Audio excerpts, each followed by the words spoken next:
Минск быстрот на проводе. Слышите нас? Да, слышно и видно хорошо. Спасибо большое. Отлично, отлично, спасибо.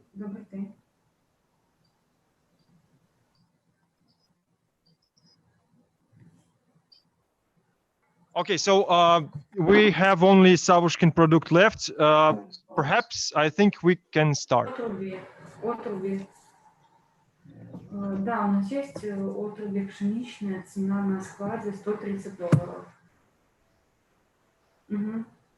Да. Угу. Да, да. You want to start? Now is 13. We will start at 13:10 then. We will start at 13:10 then. Now 13:07. We will start at 13:10.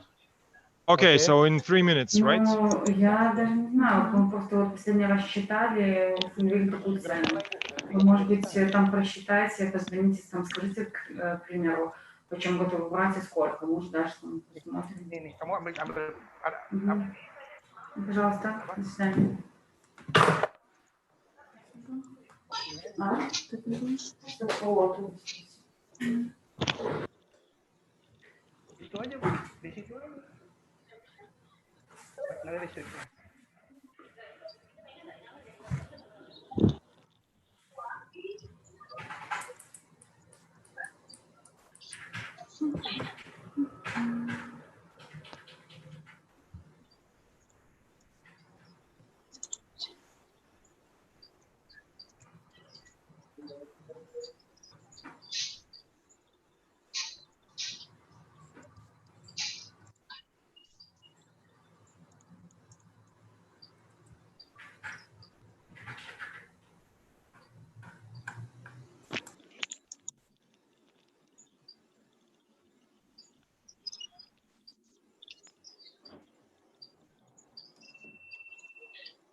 Sudah siap, Bu?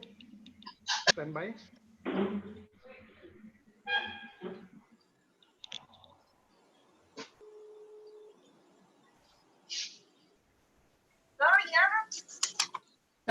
Kamu nggak ini nggak online?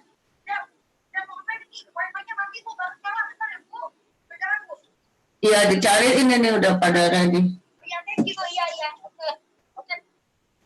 No, I'm talking to Vivi, Tito.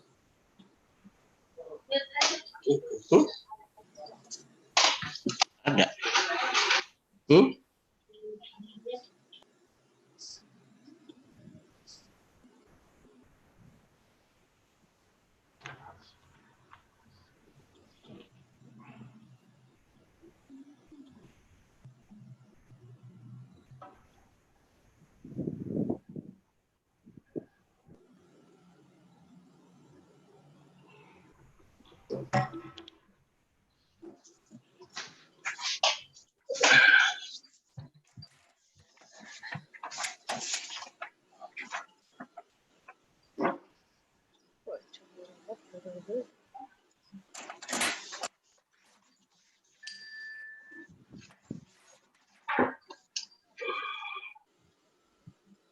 Susah kebanyakan begini. Vivi already joined. Okay. You want to start? Yeah. Siap, Bu? Yeah, already complete, yeah. Okay. Ladies and gentlemen, before starting the event, before starting this wonderful event, we have to state some ground rule so we can run this event, this meeting very, very fluently. First of all, as an organizer, we hope that the cooperation for all parties to set the video on,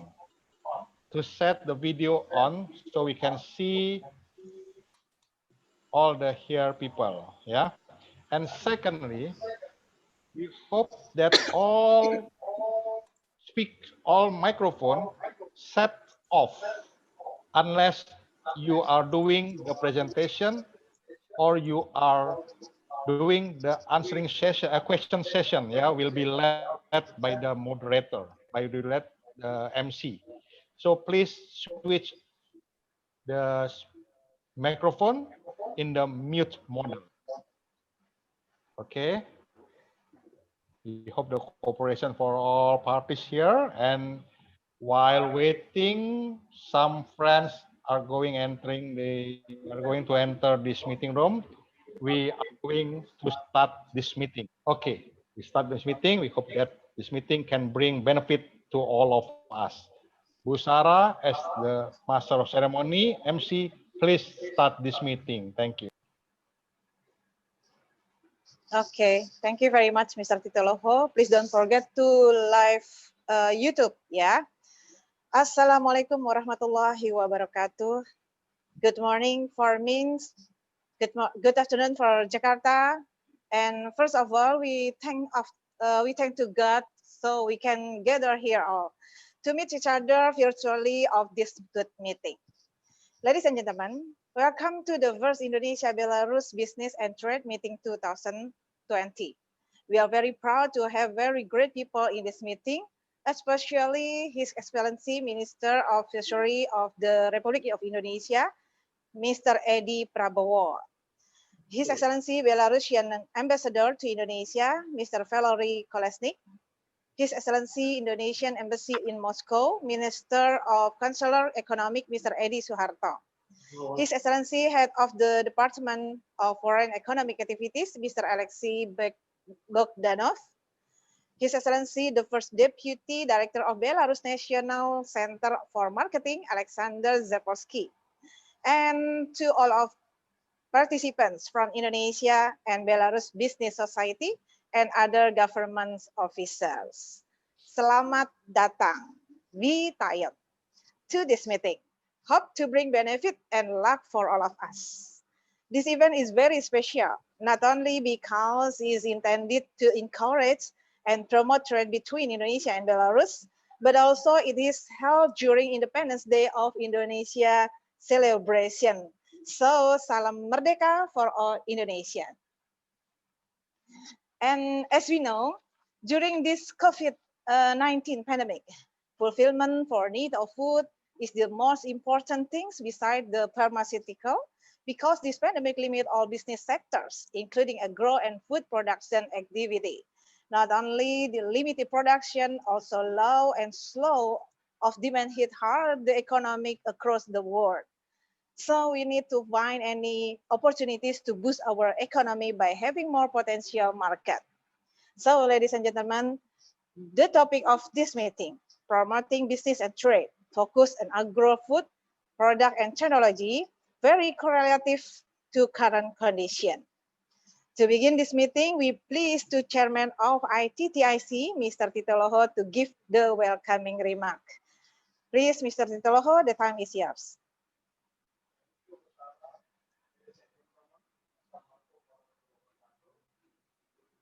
Pak Tito, you are still unmute.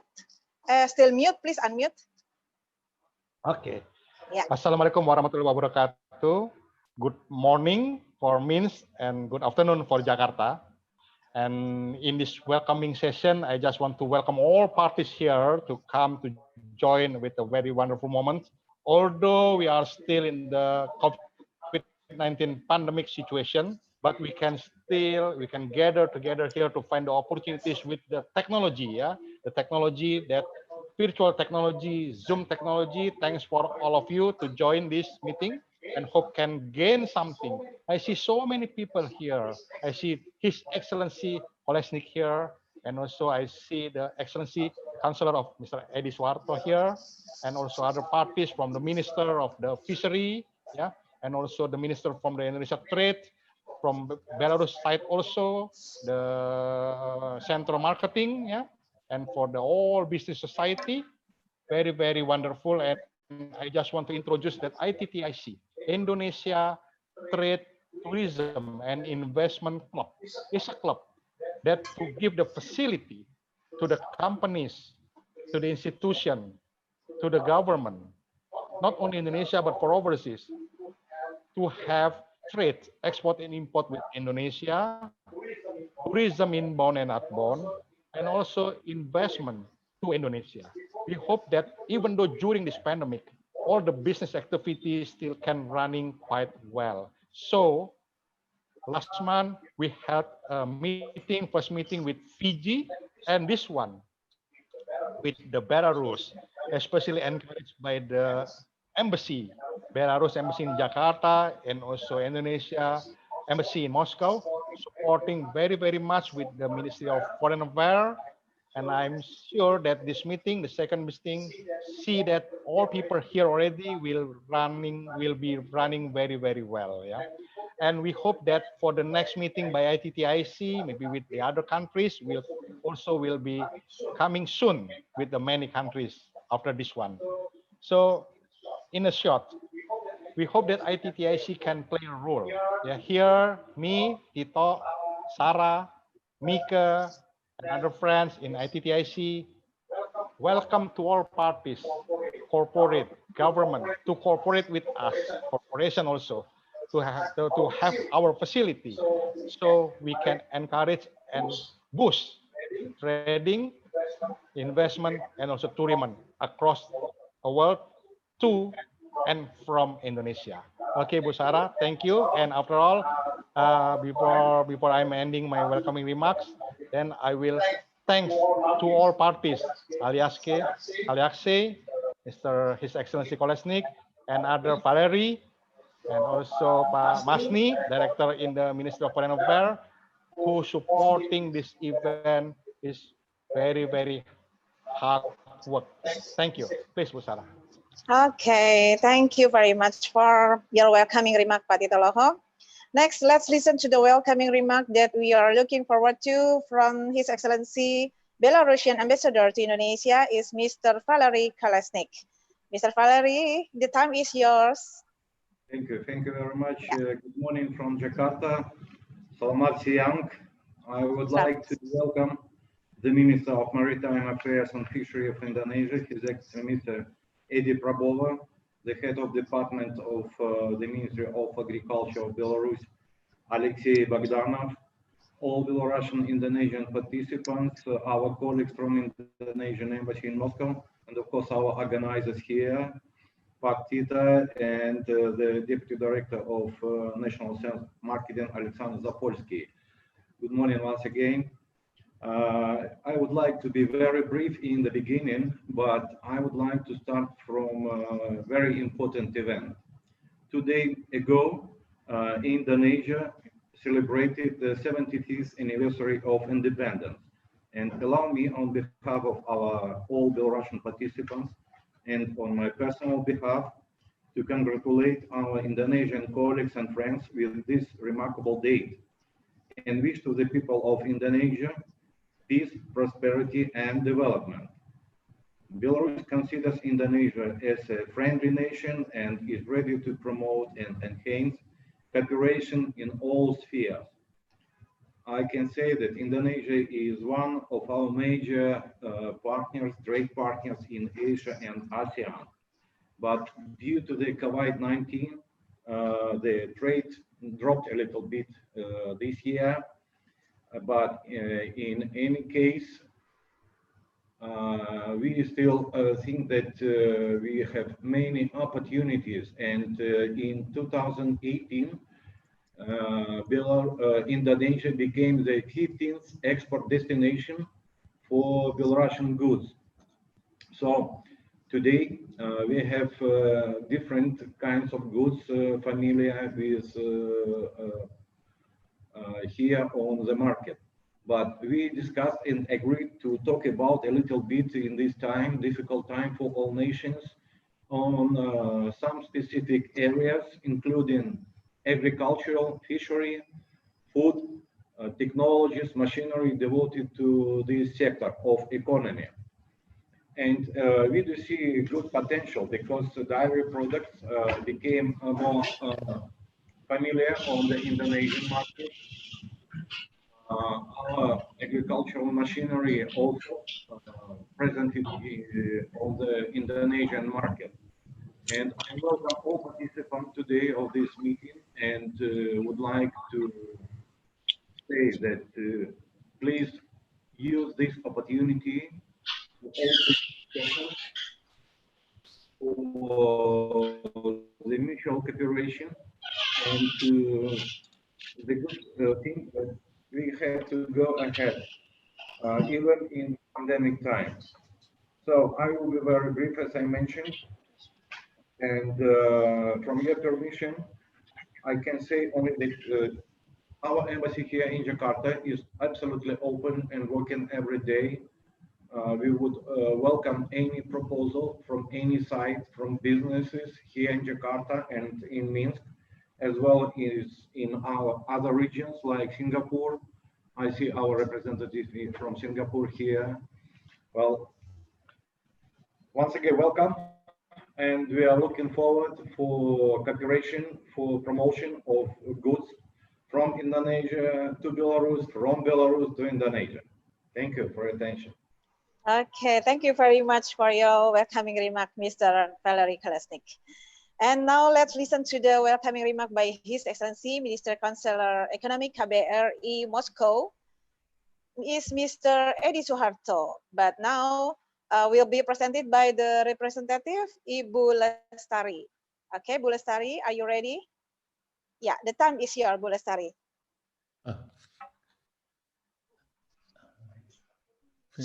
Oh, wait. I'm sorry. Wait, I changed. It's Mr. Edi Suharto.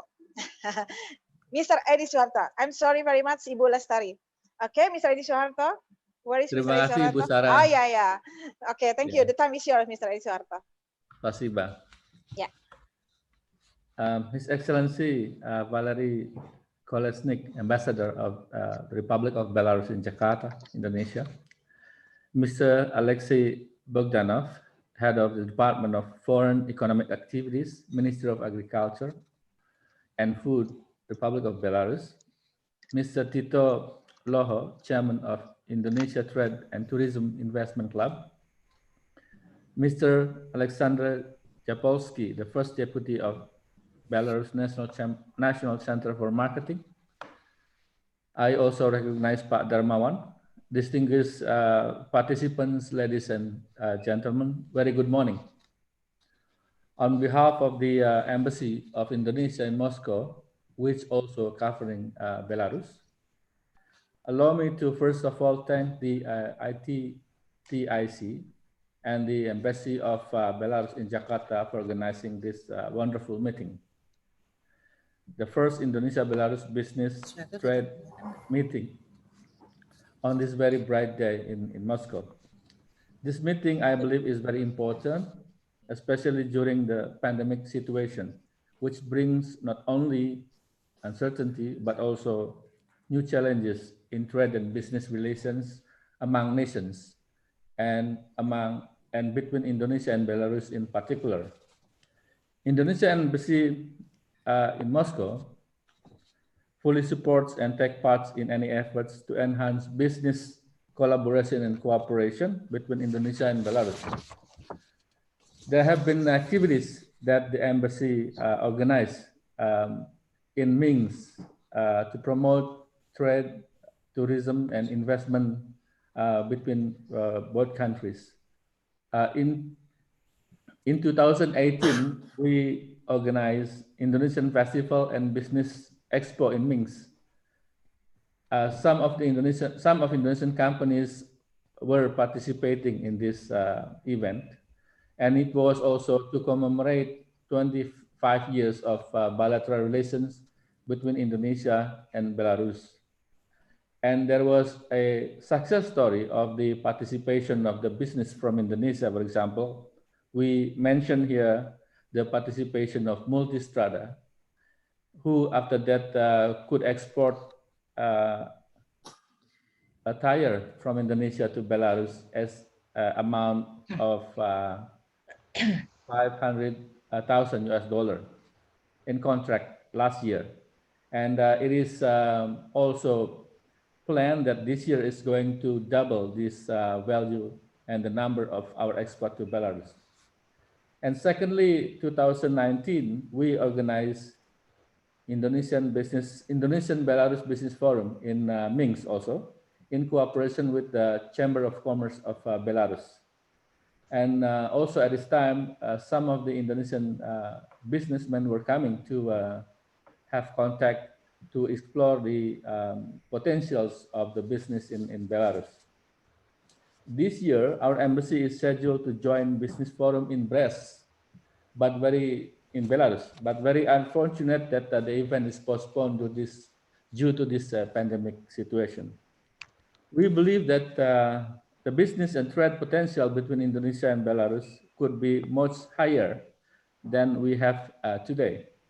We know that currently our total trade between Indonesia and Belarus is only around $210 million. This is very small number, but we believe in the future we can increase the number of this trade.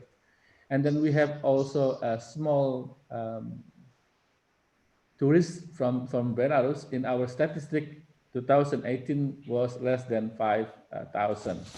So this is a challenging situation. At the governmental level, I'm happy to share with you that the signing of Memorandum of Cooperation between Indonesia and Eurasia Economic Union, where Belarus is one of the members, give the signs that our cooperation is on track. This year, 2020, it was scheduled to have joint meeting between our minister and the Eurasia Economic Union minister in Moscow to start negotiation on the FTA. But very unfortunate, due to this situation, the meeting is postponed. So again, this is a scheme that is aimed to improve our bilateral relations between Indonesia and Belarus. Having all of these backgrounds, I am convinced that a better and more beneficial cooperation between Indonesia and Belarus is both doable and achievable despite the difficulties we are facing today. I wish you all good luck, and we do hope that today's gathering will significantly contribute to our better cooperation. Thank you very much. Okay, thank you very much, Mr. Edi Suharto, for your welcoming remark. Tak kenal maka tak sayang in bahasa. But if we don't know each other, so we cannot love each other, right? So now I have known Mr. Edi Suharto so close from your clear explanation. Thank you very much.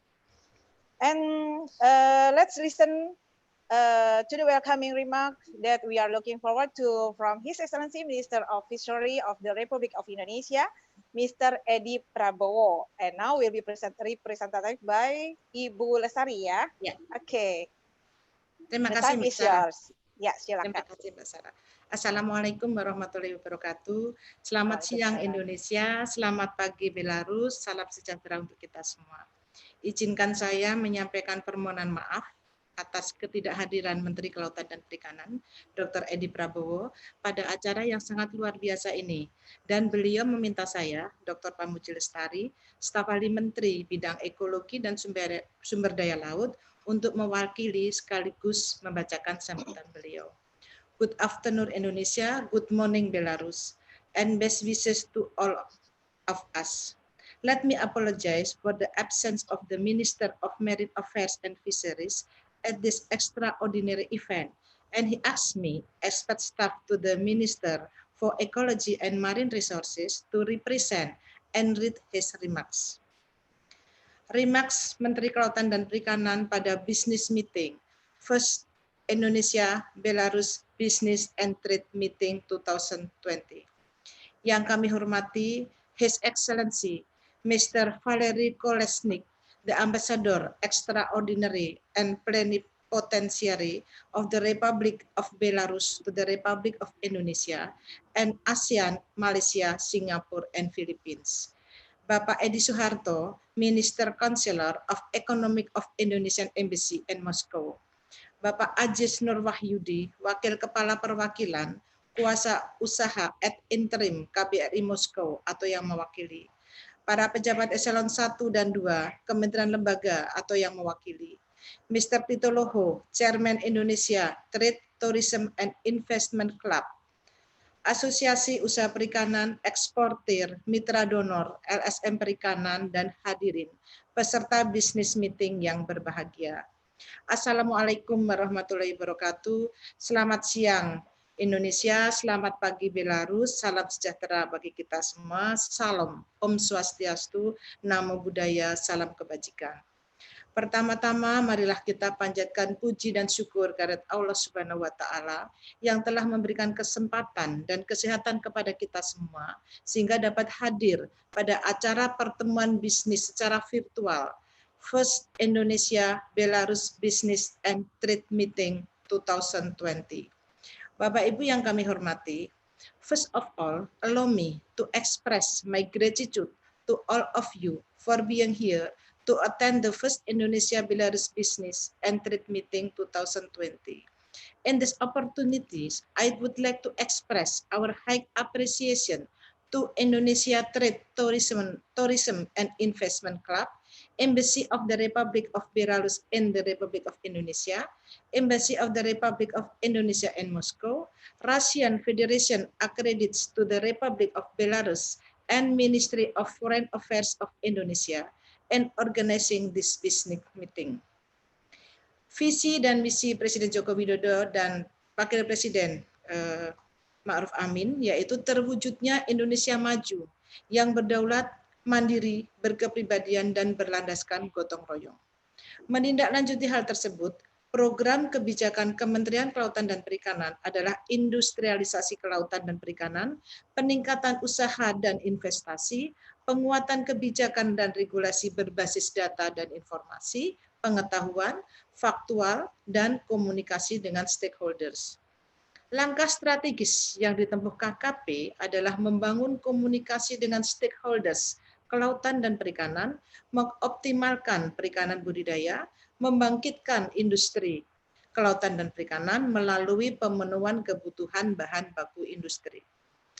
Ekspor produk perikanan merupakan salah satu pendongkrak pertumbuhan ekonomi dan peningkatan kesejahteraan masyarakat karena memiliki backward linkage terutama kepada nelayan, pembudidaya, pengolah, pemasar hasil perikanan. Pada tahun 2019, Indonesia menempati urutan eksportir ke-11 di dunia dengan nilai ekspor sebesar 4,9 miliar US dollar atau sekitar 3% pangsa pasar ekspor produk perikanan global. 3 besar ekspor di dunia selama 5 tahun terakhir masih ditempati oleh China, Norwegia, dan Vietnam. Sumber Trade Map based on UN Comtrade. Di tengah situasi ekonomi global yang tidak menentu dan mengalami pelemahan, sektor perikanan masih menunjukkan kinerja yang positif. Berdasarkan data BPS semester 1 tahun 2020, nilai ekspor Indonesia mencapai 2,4 miliar dolar, meningkat 6,9% dengan surplus neraca perdagangan sebesar 2,2 miliar dolar atau meningkat 8,3% dibanding periode tahun sebelumnya tahun 2019. Saya mengharapkan sektor perikanan dapat menjadi leverage dan prime mover ekonomi Indonesia pada saat pandemi COVID-19 ini. Pada tahun 2020, target nilai ekspor produk perikanan Indonesia sebesar 6,17 miliar US dollar dan pada tahun 2024 ditargetkan naik menjadi 8 miliar US dollar. Untuk mencapai target ini, maka seluruh pemangku kepentingan di kegiatan ekspor agar dapat bersatu padu bersama-sama dengan pemerintah menguatkan daya saing produk perikanan di pasar internasional dan peningkatan kapasitas secara domestik.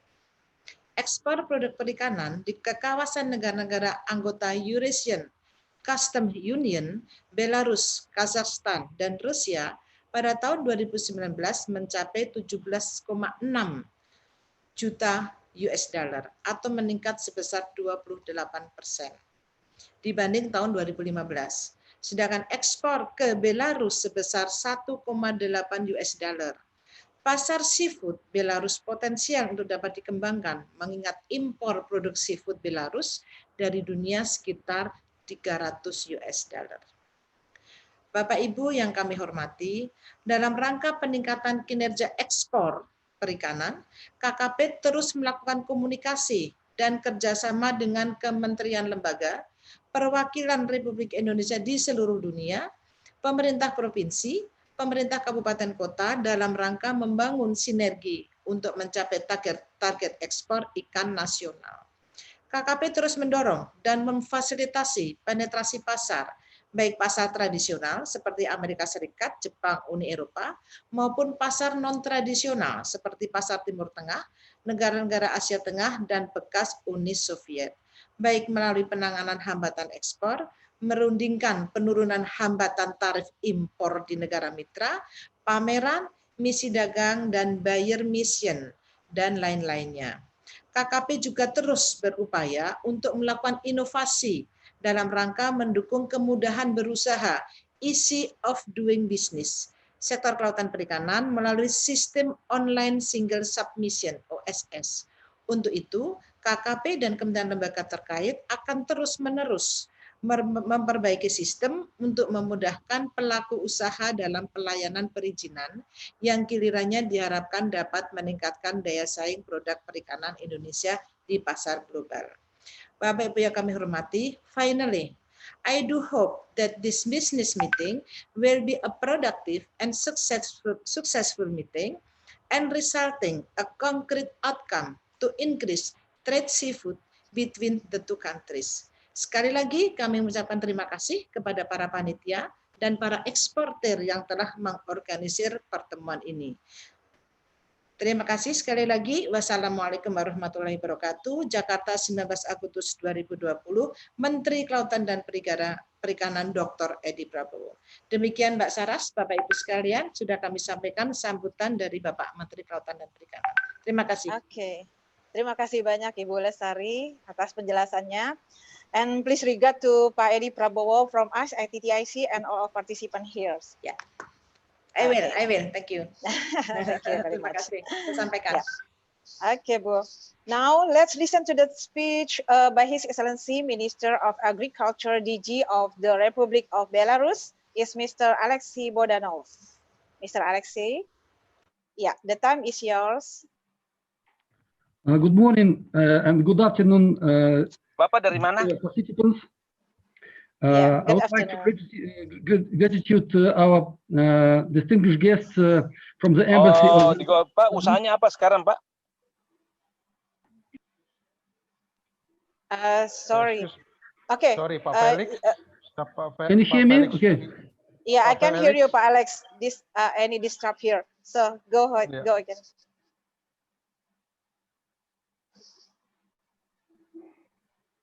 Okay, next, Mr. Alexei. Okay, can you hear us? Yes, yes, Minister we can for Agriculture hear. and Food of Belarus here in connection with Indonesia, and I would like personally to thank you very much for this opportunity to present the information concerning our cooperation with Republic of Indonesia in agricultural sector. I would like to apologize that Mr. Bogdanov Alexei could not attend our today's meeting because he's got sick. My name is Valery Bogdanovsky and I'm his deputy. I'm a head of Department of International Cooperation of the Ministry of Agriculture and Food of the Republic of Belarus. And I was the person, and I'm proud to say that I was the person who started the certification process of our Belarusian enterprises for accreditation and supply of our dairy products to your market in 2013. And we started from zero, and I'm proud to say that now we managed to increase our export of dairy products for the last 6 months of this year to almost $5 million. And we, despite the crisis caused by coronavirus infection and the crisis in the world, we managed to keep the volume of our supplies almost to the same level as the 6 months of previous year. Of course, this export goes to $160,000 this 6 months. At the moment, 3 our enterprises are accredited to supply of our products to Indonesian market. It's Babushkina Krynka, Savushkin Product, and Verkhnedvinsk Butter and Cheese Factory. We supply such products as whey powder and also the skimmed milk powder. And of course, these figures does not reflect the potential of our agricultural enterprises for their export to Indonesian market. So we are eager to increase this volume of our export to your beautiful country. And now let me present the short presentation of the whole export potential of the Republic of Belarus in the sphere of agriculture. Just a moment. Yeah.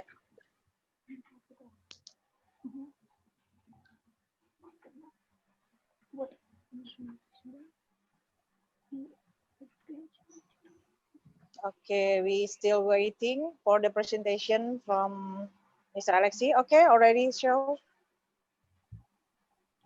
Sure. Yeah, please let's show Mr. Alexei. Just a moment, please. Yes, slideshow. Oh, close again.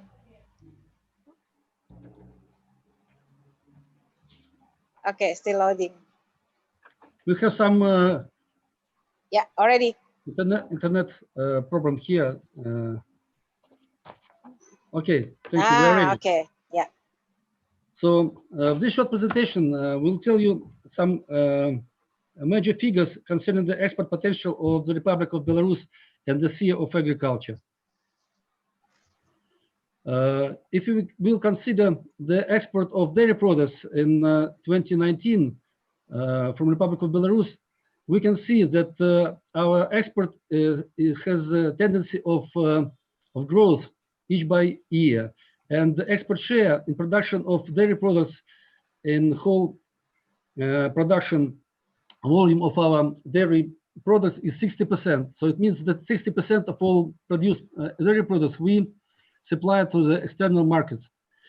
The main cases in our dairy export are cheese products, also butter and whole milk products, and dry products such as FCMP and SMP.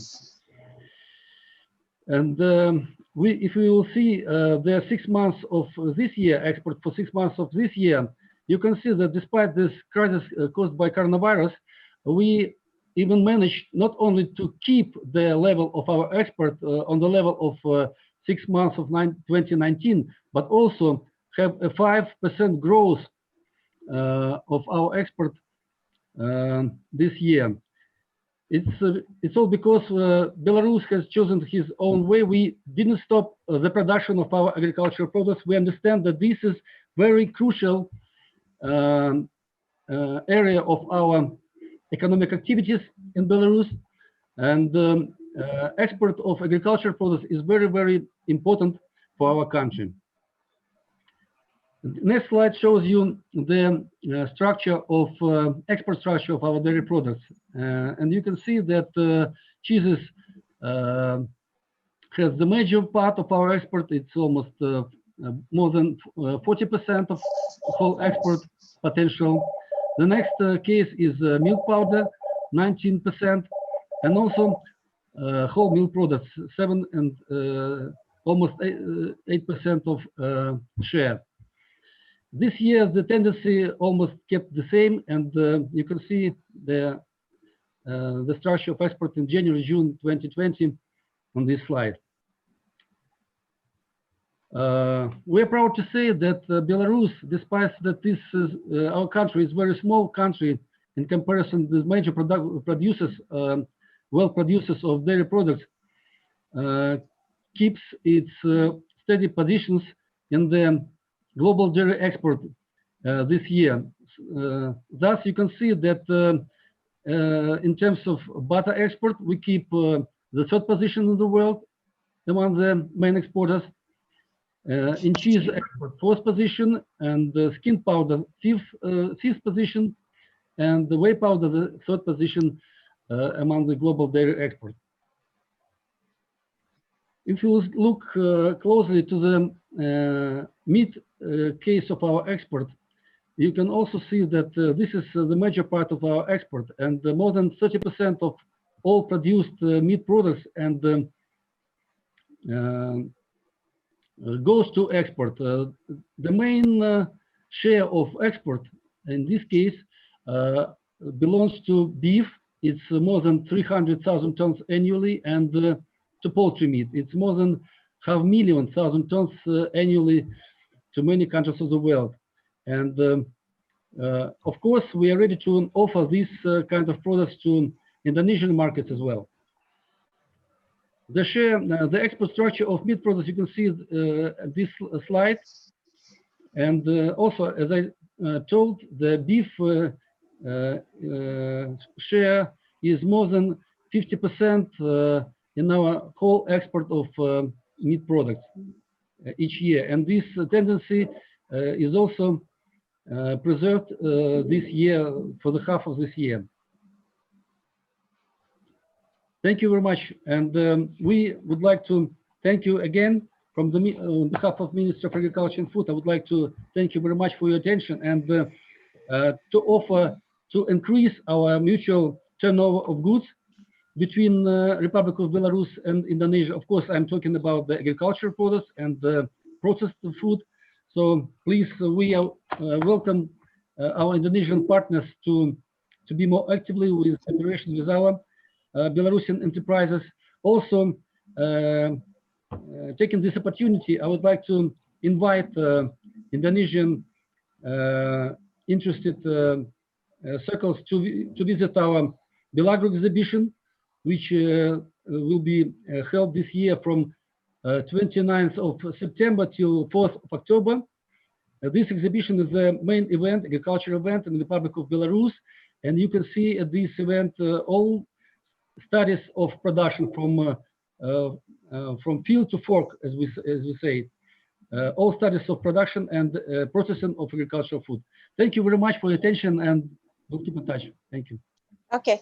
Okay, thank you, Mr. Alexei. Please close your share first. Yeah. Okay. Thank you for that speech, Mr. Alexei Bodanov. It is very great to know it from you. And now let's listen to the speech by His Excellency Director of Belarus National Center of Marketing, NCM, is Mr. Alexander Zapolsky. Mr. Alexander Zapolsky, the time is yours. Yeah.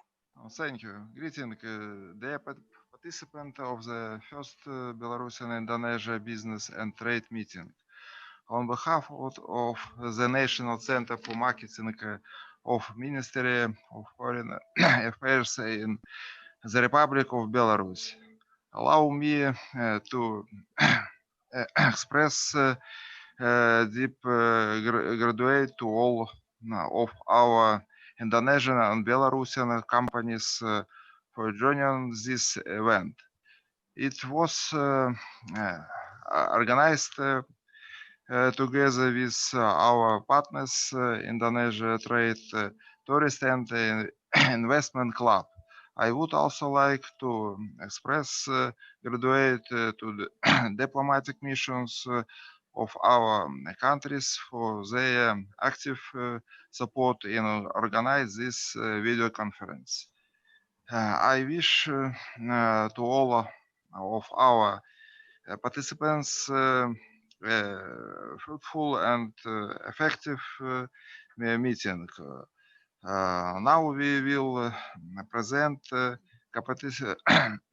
participant of National Center for Marketing in promoting cooperation between Belarusian and foreign business. Thank you. Okay. Yeah. So I hope everybody can see our presentation. I'm sorry, Tito or Georgina, could you please make us the co-hosts too? Georgina, what is the name? Oh, this one, yeah. Yeah, it's in Russian, unfortunately. Okay. I can write find it down Okay, for you. please. Okay. No, already done. Oh, you have. Okay, thanks. Дать возможность включить презентацию, разрешить. Okay. So here it is. The National Center for Marketing, as an enterprise under the jurisdiction of the Ministry of Foreign Affairs, provides assistance in the establishment and development of trade and economic relations between Belarusian and foreign partners. For more than 20 years of work in the market, the National Center for Marketing has established a developed network of branches in all regions of Belarus and a wide network of international partnerships. So as you can see on the slide, we have more than 160 memorandums of cooperation with different agencies and organizations worldwide, and more than 110 highly qualified specialists. The National Center for Marketing conducts a wide range of marketing researches, including marketing projects for foreign companies in promotion of goods or services and development of trade in the Belarusian market. The National Center also has resources to study and determine the demand for products, barriers to the market entry, as well as to search for consumers and business partners for establishing joint ventures. So, Indonesian companies, please feel free to make marketing research with our help of the Belarusian markets, so you can have a good start on performing on this market. The National Center for Marketing also organizes exhibitions abroad, business visits of foreign delegations to Belarus, and I hope that we will renew this activity when the situation with COVID will be resolved. We also hold online video conferences such as the present one, organize meetings and negotiations, forums, workshops with foreign participants in Belarus and our Belarusian participants abroad. I would also like to note that the National Center for Marketing is the operator of the National Exposition of the Republic of Belarus at the World Expo 2020, which will be held next year in Dubai. As we are the national operator, we present all the potential of Belarus with our companies during these 6 months of the exhibition. On this slide, you can see several of the countries where we held exhibitions last year and at the beginning of this year.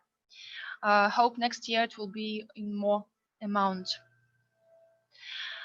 The National Center for Marketing also has developed the information export support website, export.by, which is an electronic showcase of Belarusian goods, services, and technologies, and where one can easily find a partner in Belarus.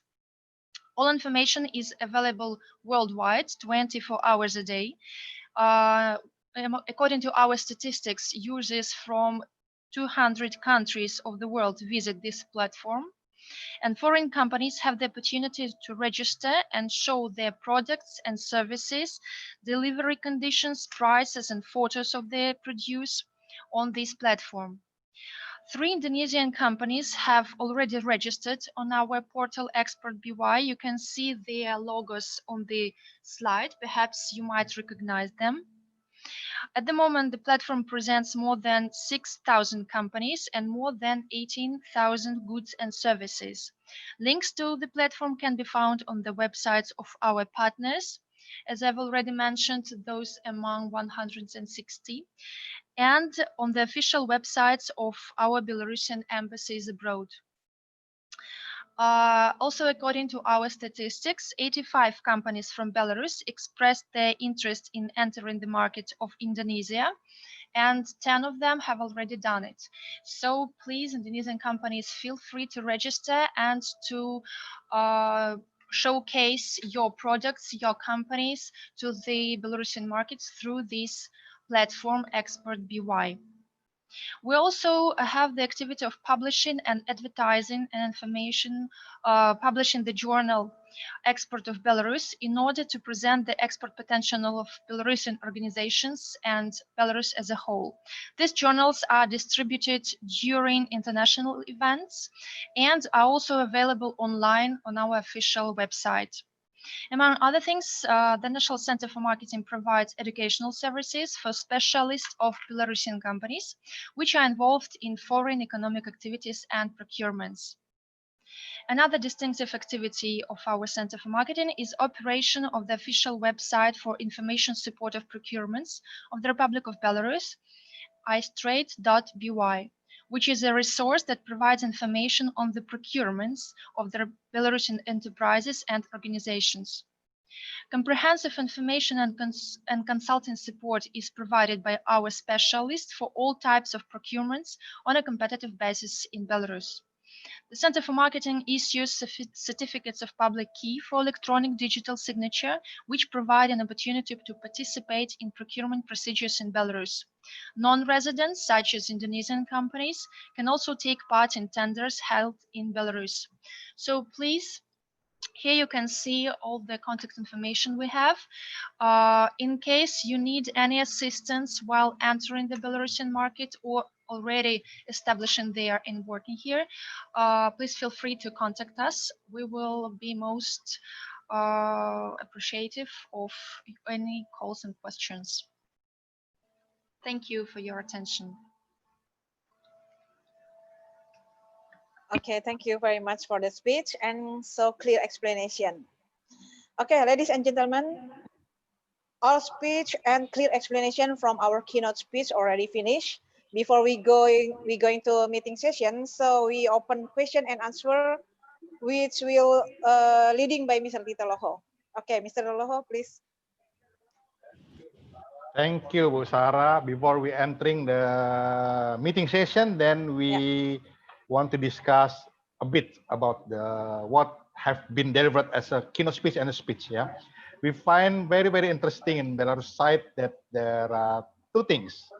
The first thing is Belarus with about 10 million population is a very aggressive and play an important role in the dairy product, milk and dairy product. Yeah, it's very, very great for the agriculture product. Yeah, and also the second that we find that for the NCM, National Center of Marketing, very excellent doing to marketing, not only to marketing, also to play a role as a place for the collaboration between the overseas companies and with the Belarus market or Belarus company.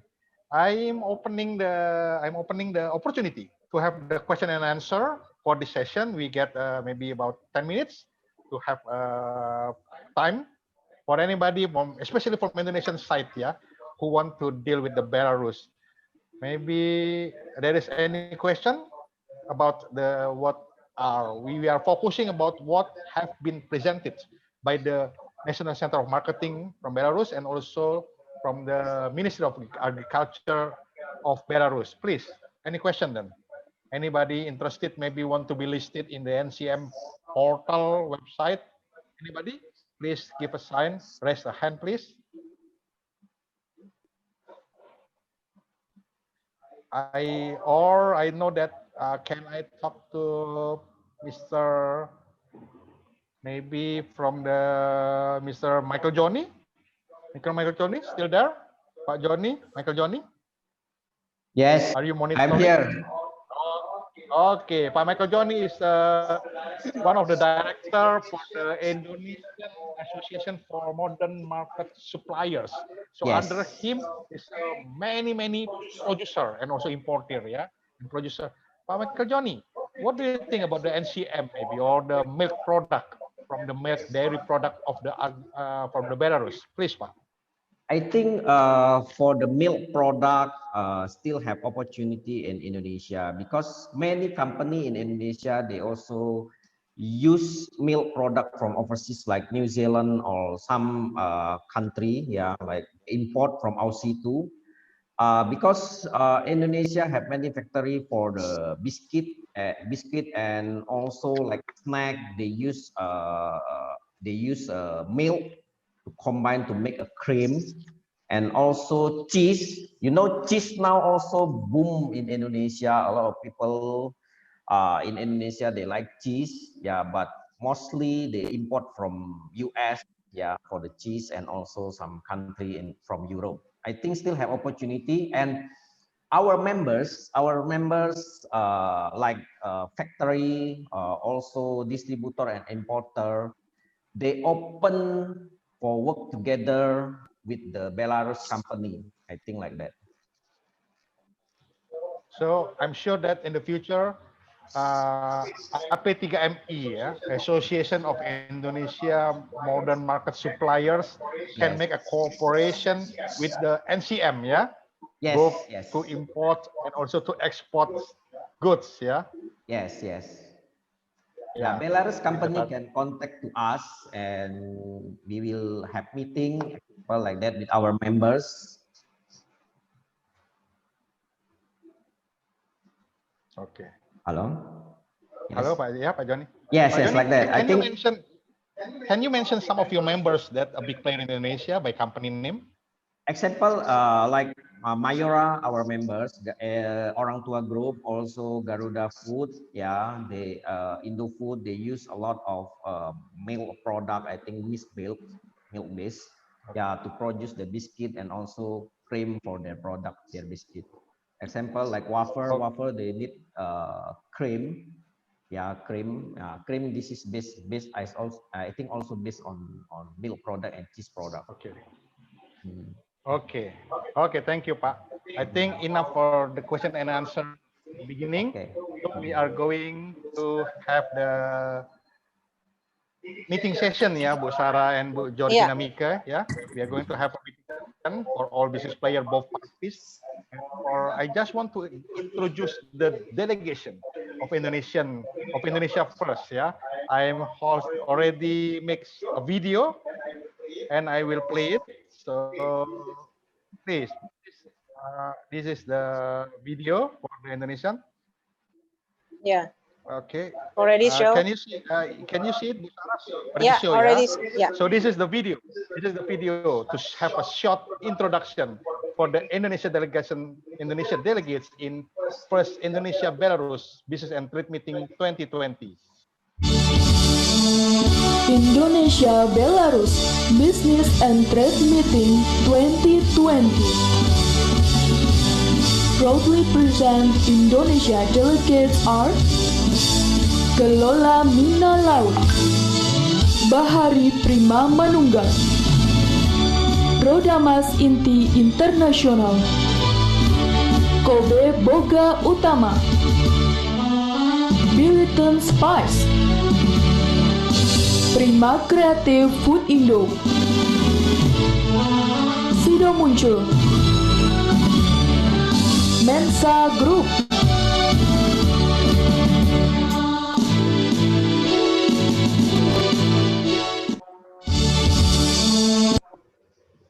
Okay. There are the delegates of Indonesia. You know that everybody know Indonesia is very strong in the herbal, yeah, in the spices, and also in the fishery. So we bring all the Indonesia very strong sectors. So we please then for the first presentation come from the Bahari Prima Manunggal, Mr. Friendly Samuel Lemena, please. Thank you, Tito. Good morning and good afternoon, everyone. Thank you for the time and the chance. Let me introduce a little bit about our company. We've been focusing on seafood processing for the past 15 years. As some of you might know, that Indonesia is blessed with around 17,000 islands, and we do have the longest coastal line in the world compared to any other country. So for the past 10 years, government also spending a lot of energy and resources to build infrastructure throughout the country.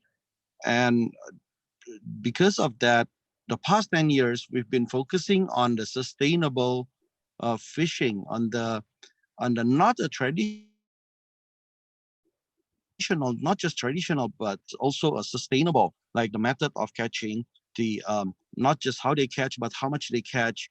Um, those are the strong point of Indonesian fishery, as we've heard before that Indonesia is on the 11th place as the largest seafood exporters.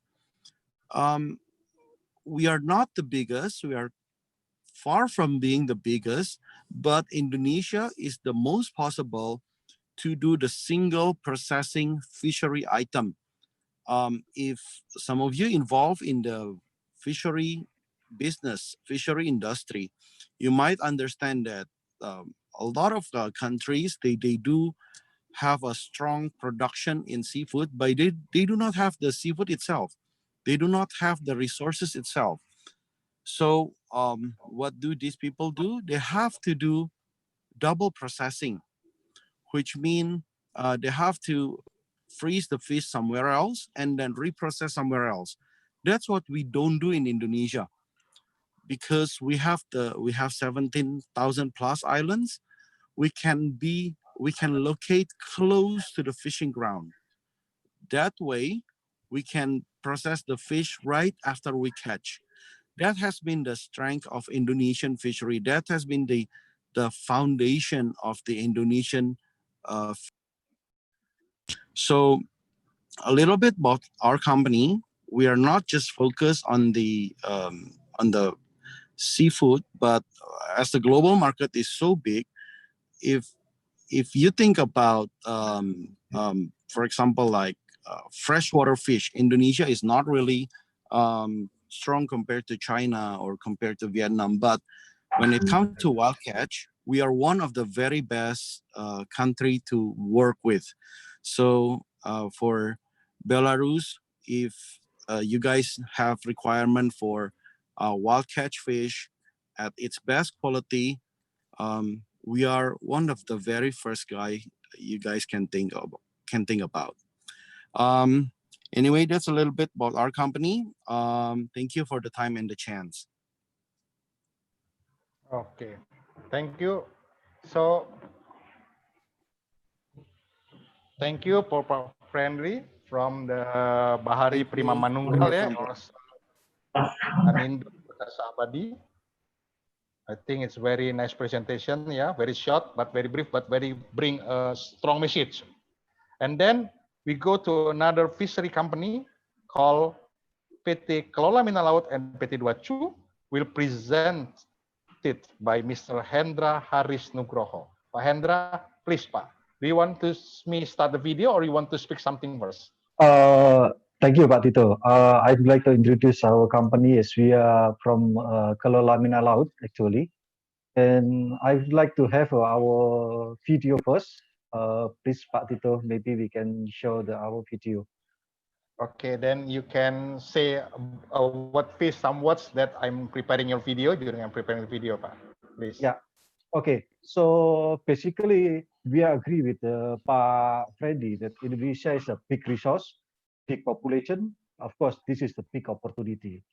We would like to have our company is starting from 26 years ago. So we have a 4 period of the company.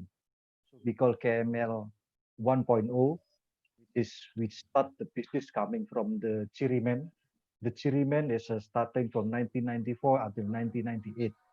And then 1994, 1998, we just concentrate on the Chirimen business. Chirimen is, we call in Indonesia, is terinasi. So we are one of the biggest importer in Indonesia at the time until 1998. And then we have a KML 2.0, which is we are expand our business, not only Chirimen. And then we are expanding our business in tuna, cephalopod, demersal, pelagic fish, shrimp, value-added, crab meat, and then we are building the domestic distribution also, as because we know that Indonesia has a lot of people, and then we have a lot of opportunity, and then we are building also the spinning factory. Yes. Yeah. Pak Hendra, the video is ready. You want me to play? Please wait, Pak. Let me just a few minutes. Okay. Yeah.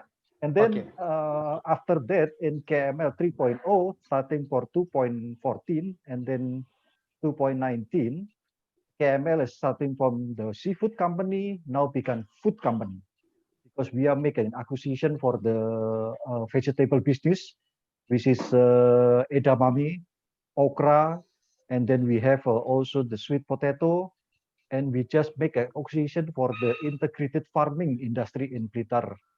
So this is quite a big, large land, and then we want to have a plantation in that company. And then we did some joint venture also with the Japanese company for the crab stick.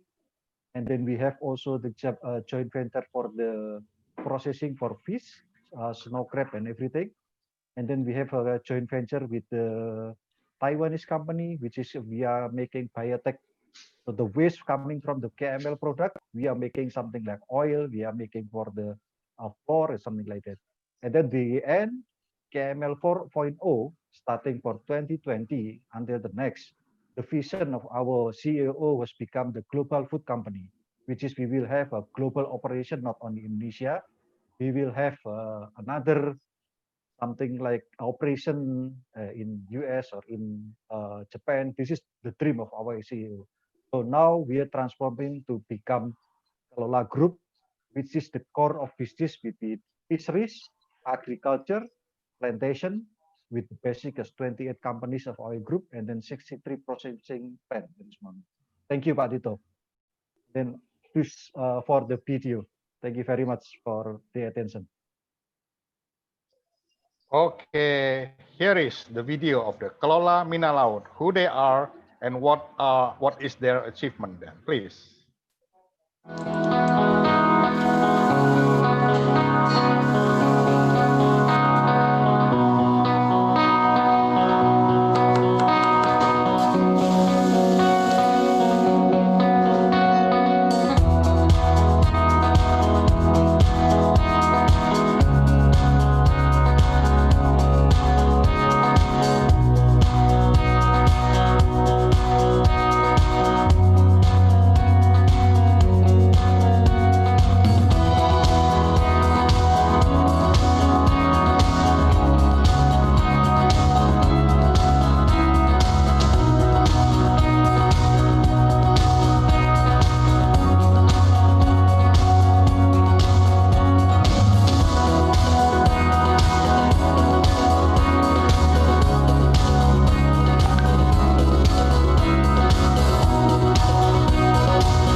Yes. Thank you. Okay, there it is, Yes, the video then. And we have the two presentation from the Indonesia very strong sector, which is the fishery. Yeah, we have the Bahari Prima Manunggal with the Pak Brandy Samuel Lemena before, and now we have also Pak Mr. Hendra Haris Nugroho from Kelola Mina Laut. With we also see the picture and the video about the value added about the Indonesia fish, yeah, Indonesia fishery industry. Fish. Then I'm pleased to ITTIC Georgina Mika to lead the question and answer related to these two presenters. Then please, Mika. Okay. Once again, thank you for Pak Friendly and Pak Hendra for the presentation. Now I would like to invite our counterpart from Belarus. Is there anybody who wants to ask those two participants? Maybe from NCM or maybe let's say Santa Bremor. maybe Valerie can help us, Alexei, too, because we still not Yes. nowhere. Okay. So, белорусские участники, у кого-нибудь есть вопросы к нашим индонезийским партнерам? Санта-Бремер, например. Well, in any case, we will exchange the contacts, and probably it would be better for the companies to exchange their opinions directly. Okay. Is there maybe from Embassy of Belarus, or is there any comments? No. So we can. Maybe from yeah. NCM, maybe what should we do to boost the trading for the fishery with the NCM for the Ervina from the NCM? From the NCM, our first suggestion is to register on our portal Export BY, so that they can showcase their production for our Belarusian consumers. So if you go on internet and just look through the portal, you may register. And in case of any questions, we have a assistant service, and we'll help. Oh, so this portal. Yeah. Okay, please. Okay, so we will share. We will share both sides, all the informations and all your contact details to our presenters and also other participants, so they can contact you directly. Okay. Yes, thank you. Yes, thank you. Okay. Now let's move to another session. We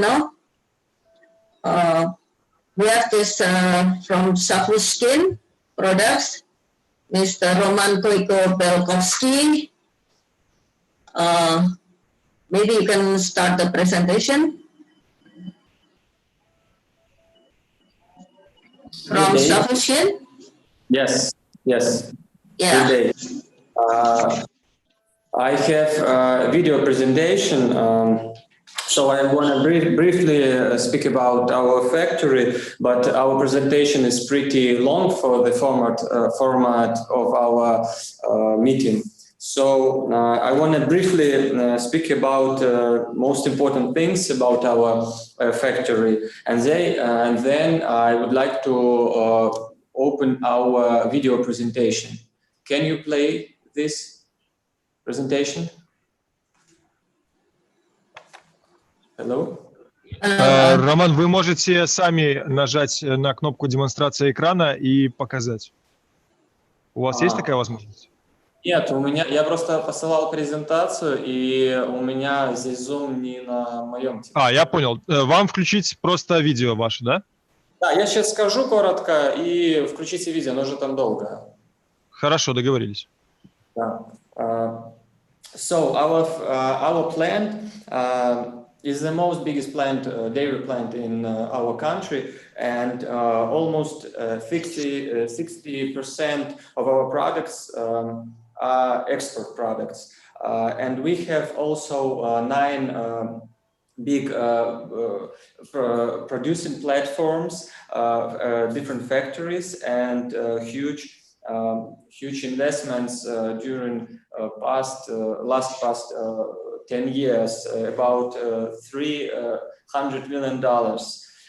Every year we proceed 1,200,000 fresh milk, and all milk has a very high quality, more than 6% of fat content. So the quality of our products is very high. This is the general information, and I would like to play our video presentation at the moment, and you will see all other details and interesting facts about our factory. So, yeah.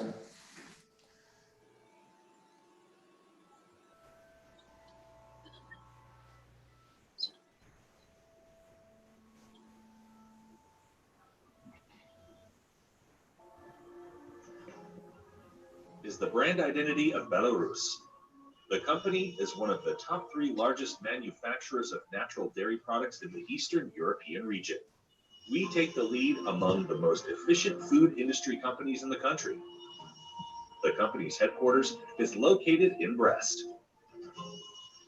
Savushkin product presently includes 9 dedicated European-level high-tech manufacturing sites in Brest, Minsk, Stolin, Kamenets, Berioza, Ivanovo, Ivacevichi, Borsha, and Kopis. Over 6,000 employees. With a processing capacity of about 3,000 tons of milk per day, the company's daily output is over 1,300 tons of natural whole milk products, over 45 tons of butter, over 120 tons of cheese, over 110 tons of whey powder. The company has developed an optimal product portfolio and a range of competitive brands. Each brand is the leader in its own category. According to professional marketing experts, our products generate a positive brand image of not merely the company itself, but of the whole country of Belarus. Savushkin means natural dairy products always made from fresh cow's milk.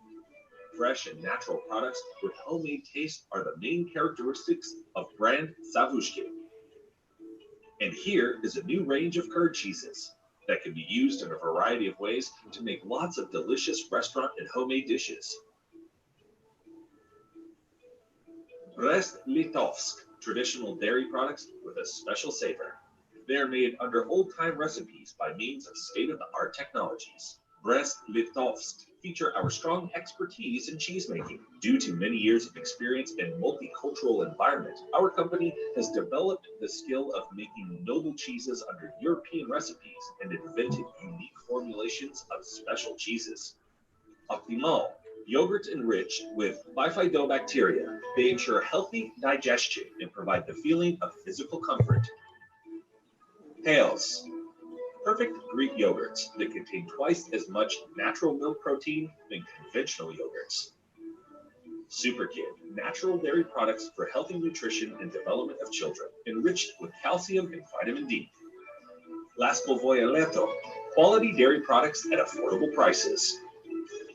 Appetit, dairy desserts, an easy and pleasant way to have a healthy snack. All dairy products are made only of fresh cow's milk.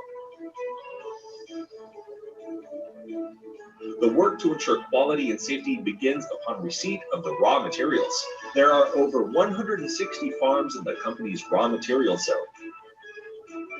All the farms are located in ecologically clean areas of Belarus, including the nearest neighborhood of the Bielorusske Puszcze National Park. The farms guarantee livestock welfare, balanced food ration, high sanitary standards of milking operations, and adequate veterinary attendance. Sick or treated animals are not admitted to milking. All efforts are made to ensure high quality of raw cow's milk.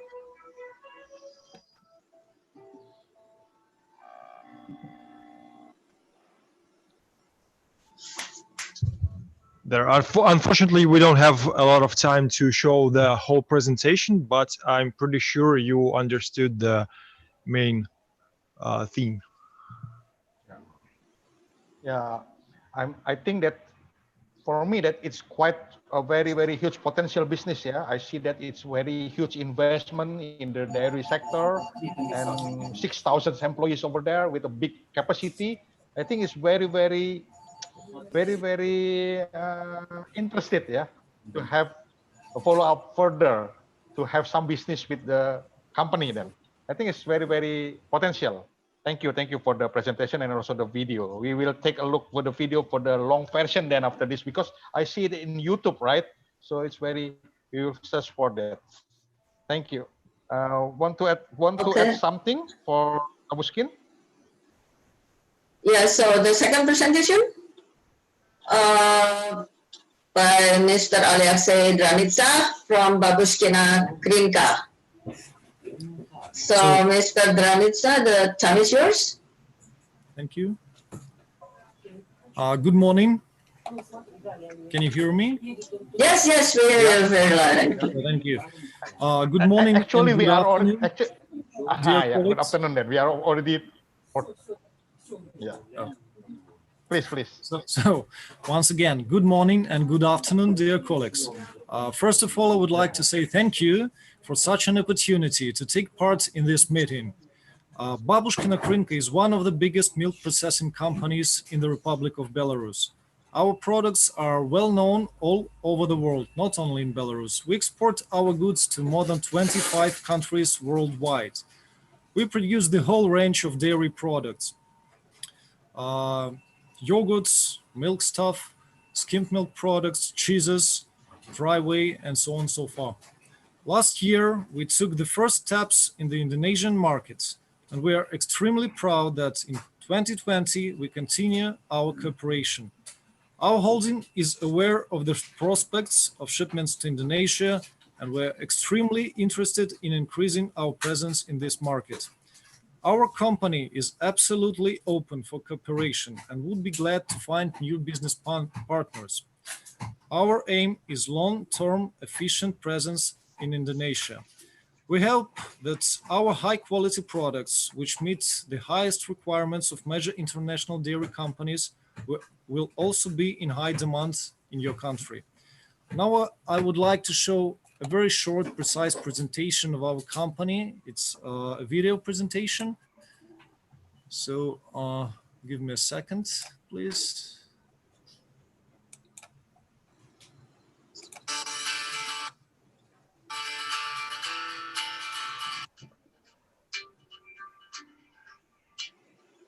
Holding Mogilov Dairy Company, Babushkina Krinka is the greatest producer of dairy products in the Republic of Belarus. The holding company includes 19 branches in 21 districts of Mogilov region. They are all united by a common policy and strategy. The major product of the holding Mogilov Dairy Company, Babushkina Krinka, is the whole milk output, a wide range of cheese, butter, skimmed milk powder, whey powder, ice cream, and glazed curd cheese. Capacities of the enterprise allowed to process more than 45,000 tons of milk per month.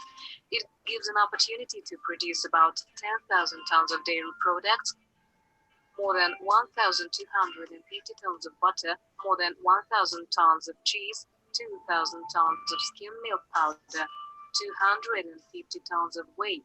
In the workshops of Mogilov Dairy Company, Babushkina Krinka, they have produced more than 60 tons of ice cream and about 100,000 tons of glazed curd cheese with various natural supplements per month. All in all, the company produces more than 350 types of products under the brand Babushkina Krinka, Свежие новости, Веселые внучата, and Skalilaska. Full technical requirement of enterprises of the holding, qualified management, and priority investments in production capacity allow to make unique, comprehensive, waste-free processing of raw materials. The company introduces advanced technologies based on adaptation of advanced formulas and recipes, but it does not violate the fundamental principle to use only natural raw materials and standards in production. Production of the holding is delivered to all regions of the Republic of Belarus. About 70% of it are exported to the markets of countries such as Russia, Kazakhstan, Moldova, Ukraine, Turkmenistan, Lithuania, Poland, Germany, Iran, Pakistan, Syria, and China.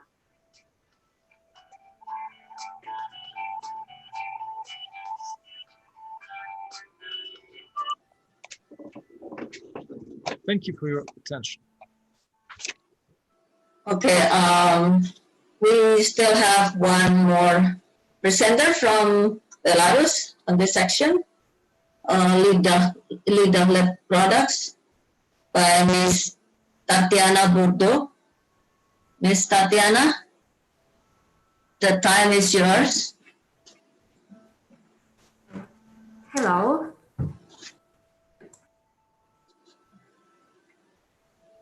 Ms. Tatiana, you're still in mute. Please unmute. Okay. Hello, do you hear me?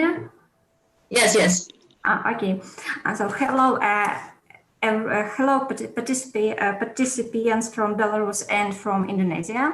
I'm very glad to meet you here, and thank you all organizations of this meeting. My name is Tatiana. I present the company Lida Хлеба Produkt. And now I show you a small presentation about our company and about products we produce.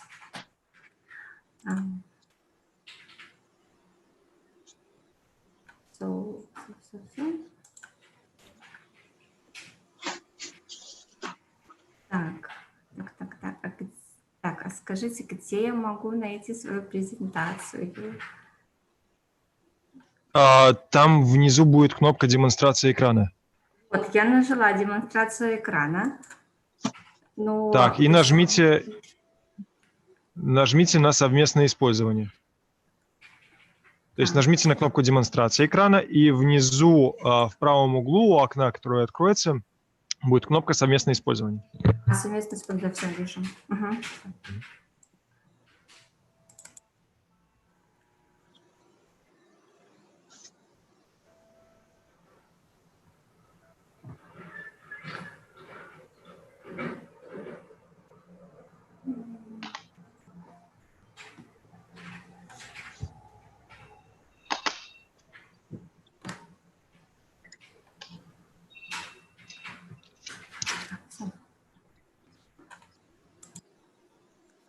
As I said, our company is called Lida Хлеба Produkt. We are flour milling company. So actually we are one of the biggest flour milling companies in the Republic of Belarus. On the picture you can see our factory. So our production capacities allow us to produce about 12,000 tons of flour and about 1,000 tons of pasta per month. Today our company is the leading exporter of wheat flour to different countries worldwide. We export to about 20 countries. Some of them you can see on the slide. So there are countries, there are our neighbors.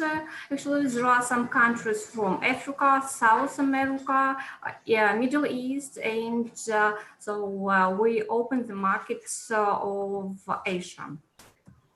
Our trademark is called Litskaya flour.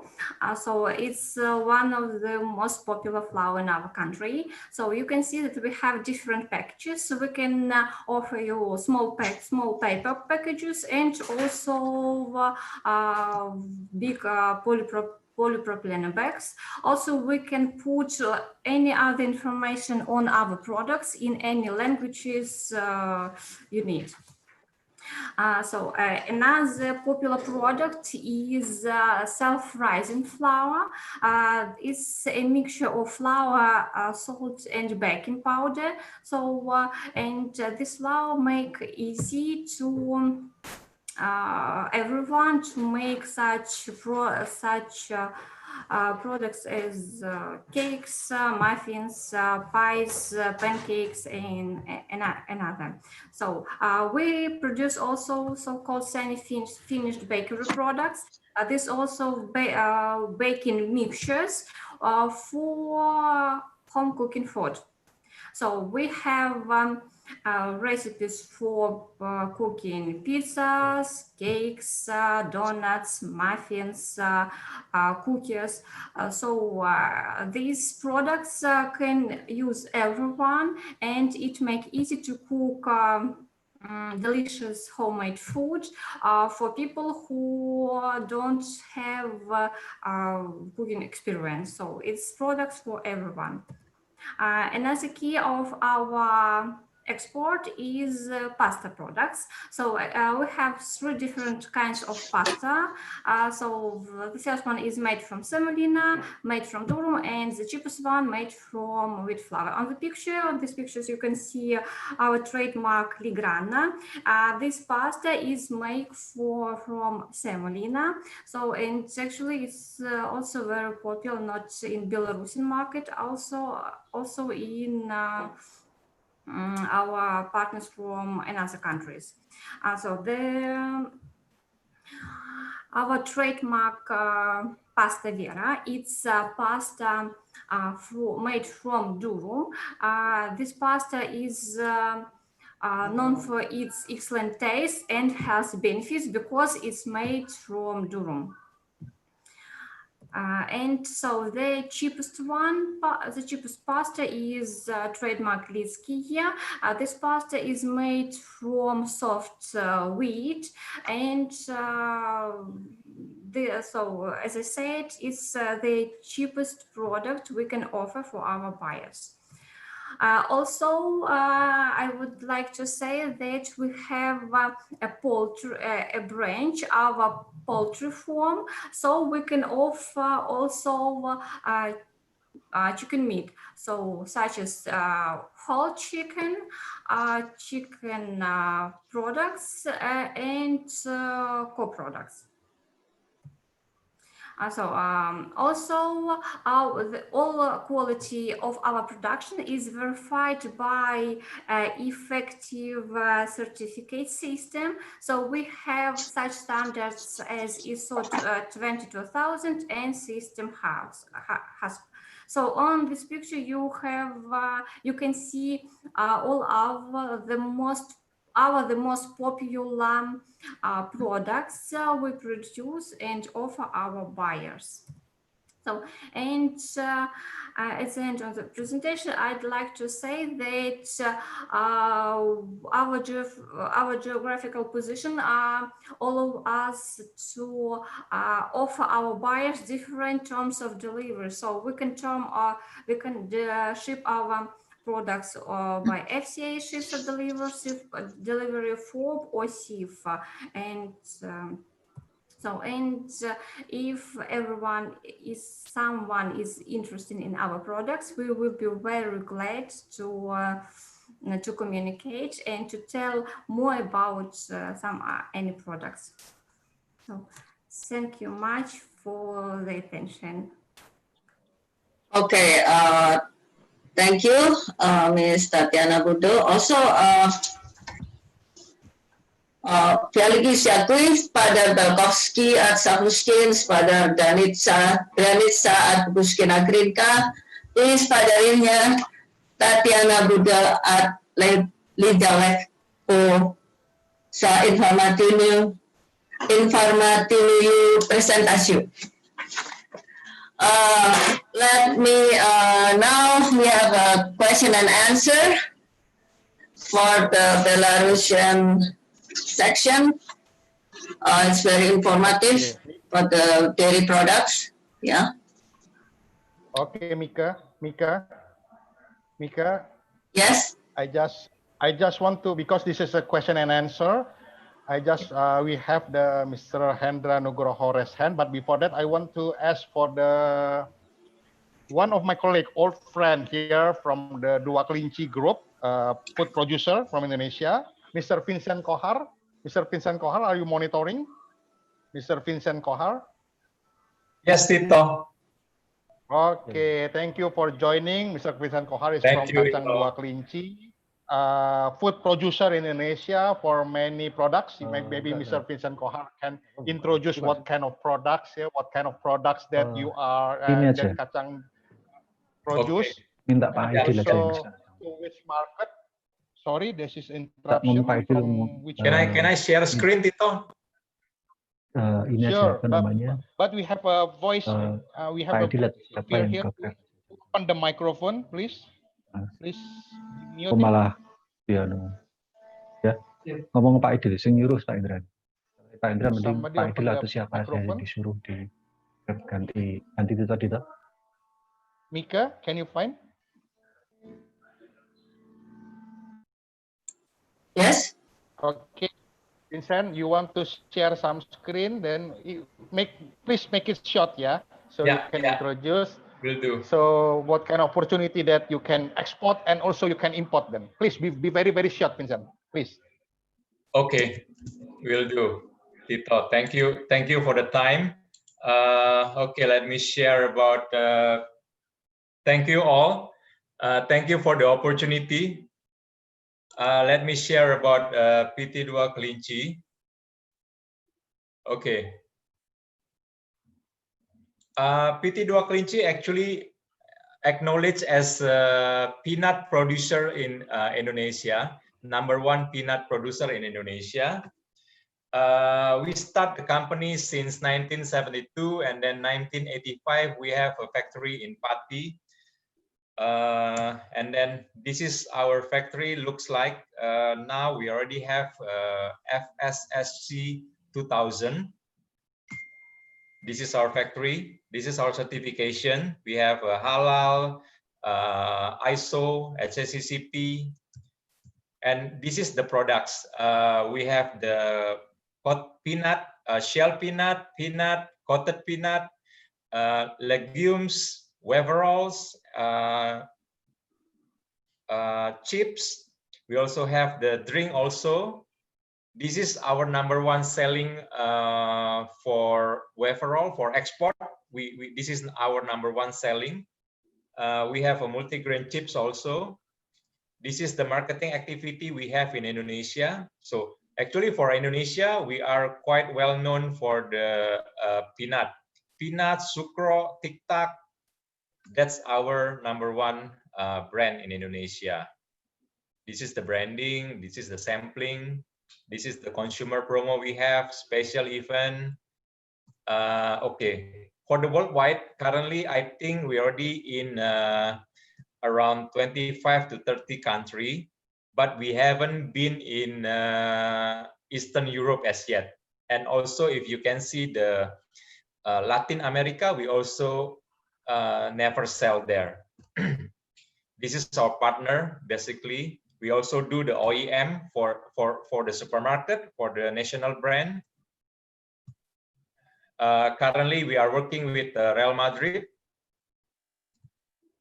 This is more or less the information about how we grow every year for export business. This is marketing outlook we have in Australia. Currently, for Australia, we have sell our waferol to Coles supermarket as well. This is in Brunei and East Timor.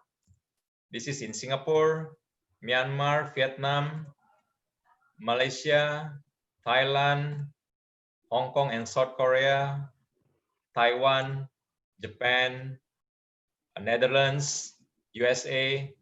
So basically, our export is quite wide, but we are looking for a partner in Eastern Europe. Okay. Okay. Thank you, Vincent. That's all, Tito. Okay. Thank you. Okay? And can you stop the sharing? Can you stop sharing? Okay. To close the sharing.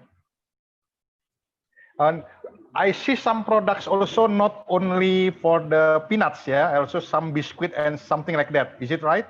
Yeah, yeah. We have waferol. We have many things. Do you import something like pasta or something like flour or something like the milk product? Or yes, we do import. We do import the milk. We do import the flour. We do import the products. Hello, Tito?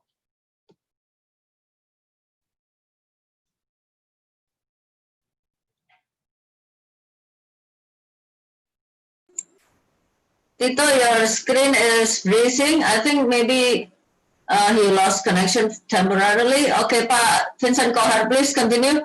So where did you usually import? Where do you usually import the product from? From which country?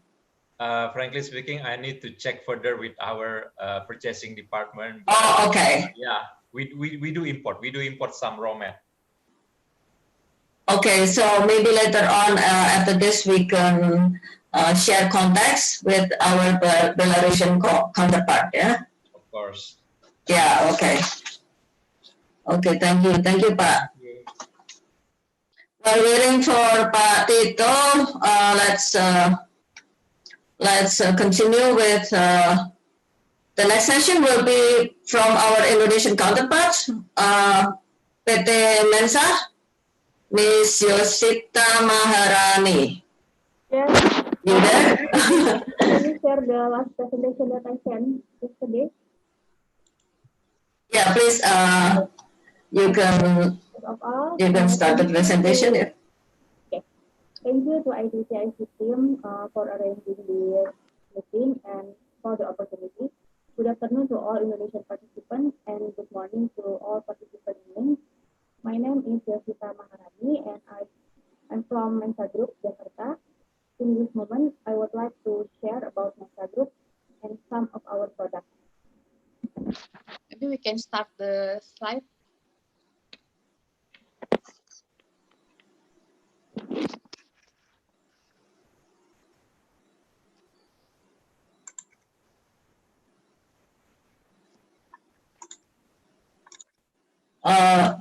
You can start the.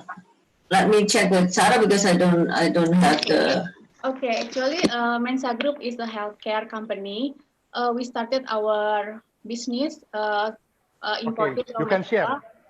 You can share right now, 1970. Yosita, you can share. You can share the presentation. Okay. Tito, you're back. Let me Sorry, check. I just interrupted. The signal is down. Yeah. Okay. No. Okay.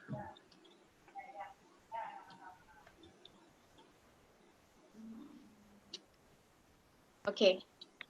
Mensa Group is an Indonesian healthcare group company. We started our business in 1975. We can say that the Mensa is a complete business solution. We can provide raw material marketing, and then we can offer distribution activity.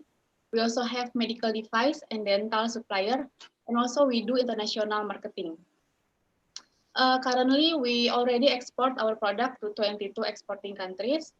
And then we also got the achievement last year, Prima Yarta Award from our government in the category of exporters of new market pioneers. And then our vision is to become globally respected as leading healthcare company. This is the structure of our Mensa Group. First is Menjangan Sakti. We are offer raw material, and then we supply the raw material to the pharma company, food company, feed, and also cosmetic company. And then we have two manufacturers who produce our own finished good. First is Otto, located in Bandung. Otto more focused in the ethical product, like injection and antibiotic. And then the second manufacturer is Lensen PT Pertiwi Agung. Lensen is more focused for food supplement. And then we are also expanding our business to consumer goods, such as food and beverage product. And then we have also baby product. The brand is Baby Safe. And then also Andini, who produce hospital bed and equipment. Okay, this is our international coverage. Currently, we already export to 22 existing countries, and we are still development to 10 countries. Okay, in this forum, I would like to inform that we are open for distribution partnership and also for contract manufacturer. We can provide your private label and then also for product development. This is our food and beverages product. I will try to explain very fast. This is our energy drink who bring us to get the Prima Yarta Award. Passion is the pioneer energy drink in powder sachet in Nigeria, and until now still #1 in Nigeria. Black Deer is another brand, private label for another country. Next is ginger drink or Reggie. Our Reggie comes in 2 variants, with creamer and without creamer. I think this product is very good for the country with 4 seasons, especially during winter. Very good for warm your body. Product is Nutricol. This is also health drink, but in the chocolate taste, so I think everyone will like the taste. Also contain vitamin. Okay, next is gummy jelly. Our gummy jelly comes with lysine and vitamin C. So I think in this pandemic, vitamin C is very good to boost our immune support. And then this product can consume for your children and also for the whole family. Next is fiber drink. We can see that our fiber drink, the ingredients is almost all the superfood, like prebiotic, berries, plum extract, red beet powder, green coffee, and also fiber drink. Next is, this product is very good for people who loves workout, because the other product with the same composition comes with a very big size, so it's very difficult to swallow, but our product comes in powder, so it's very comfortable to consume. Incor also for energy booster, contain coenzyme Q10, L-carnitine, D-ribose, and magnesium citrate. Okay, this is the last two products. Hibon is a calcium product, the most important composition for our activity, calcium. And then the last is astaxanthin. It's a powerful antioxidant that can boost your immune system and improve skin health. Yeah, actually, I also put the complete product list, but for this product list, maybe we can discuss if you are interested. You can contact the details, Mrs. Yulia or Mr. Norman, or through Mr. Tito. I think that's all from my subgroup, Pak. Okay. Once again, Thank you, Bu Yosita. Thank you, Ms. Yosita Maharani. And the second presenter is Mr. Firman Marpau from Sido Muncul. Okay, Bu. Good afternoon, everybody. Good morning, Minsk. I would like to present the history first of Sido Muncul. Okay. Before we go to the product information and what facility we have.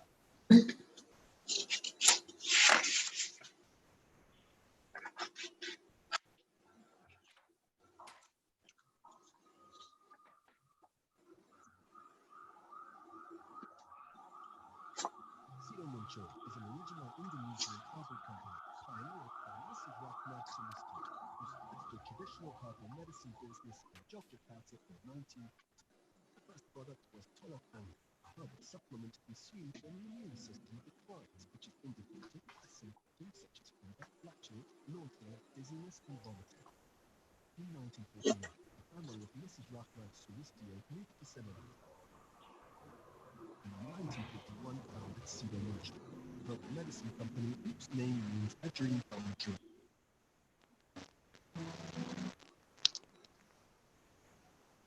Sido Muncul then produced Tolok Angin in powder form and soon was accepted by consumers. In 1992, with modern technology, Tolok Angin was developed into liquid form, which is more convenient and tastes better.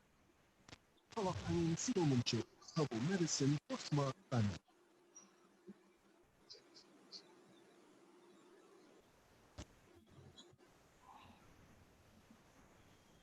Okay, then I will present the company profile of Sido Muncul, so we can see one by one what we produce.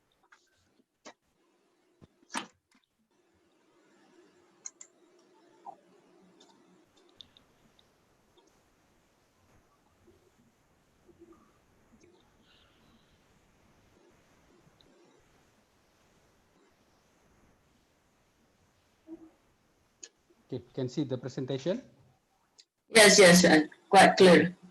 Okay, as the video that I played before, Sido Muncul was established, the company itself is in 1951. So it is a long history for our company. But actually, before we established the company itself, the product is already available in the market since 1930, when the product was started to be formulated. long time ago, before Indonesia has independence. Then in 1951, we established the company. Initially, the product in the format of a powder. The powder we have to mix with water, with honey, and everything. But now we produce in the sachet, liquid sachet, so more convenient for people to consume. Okay, Sido Muncul actually is a traditional medicine company or herbal company. We start our product from the raw material.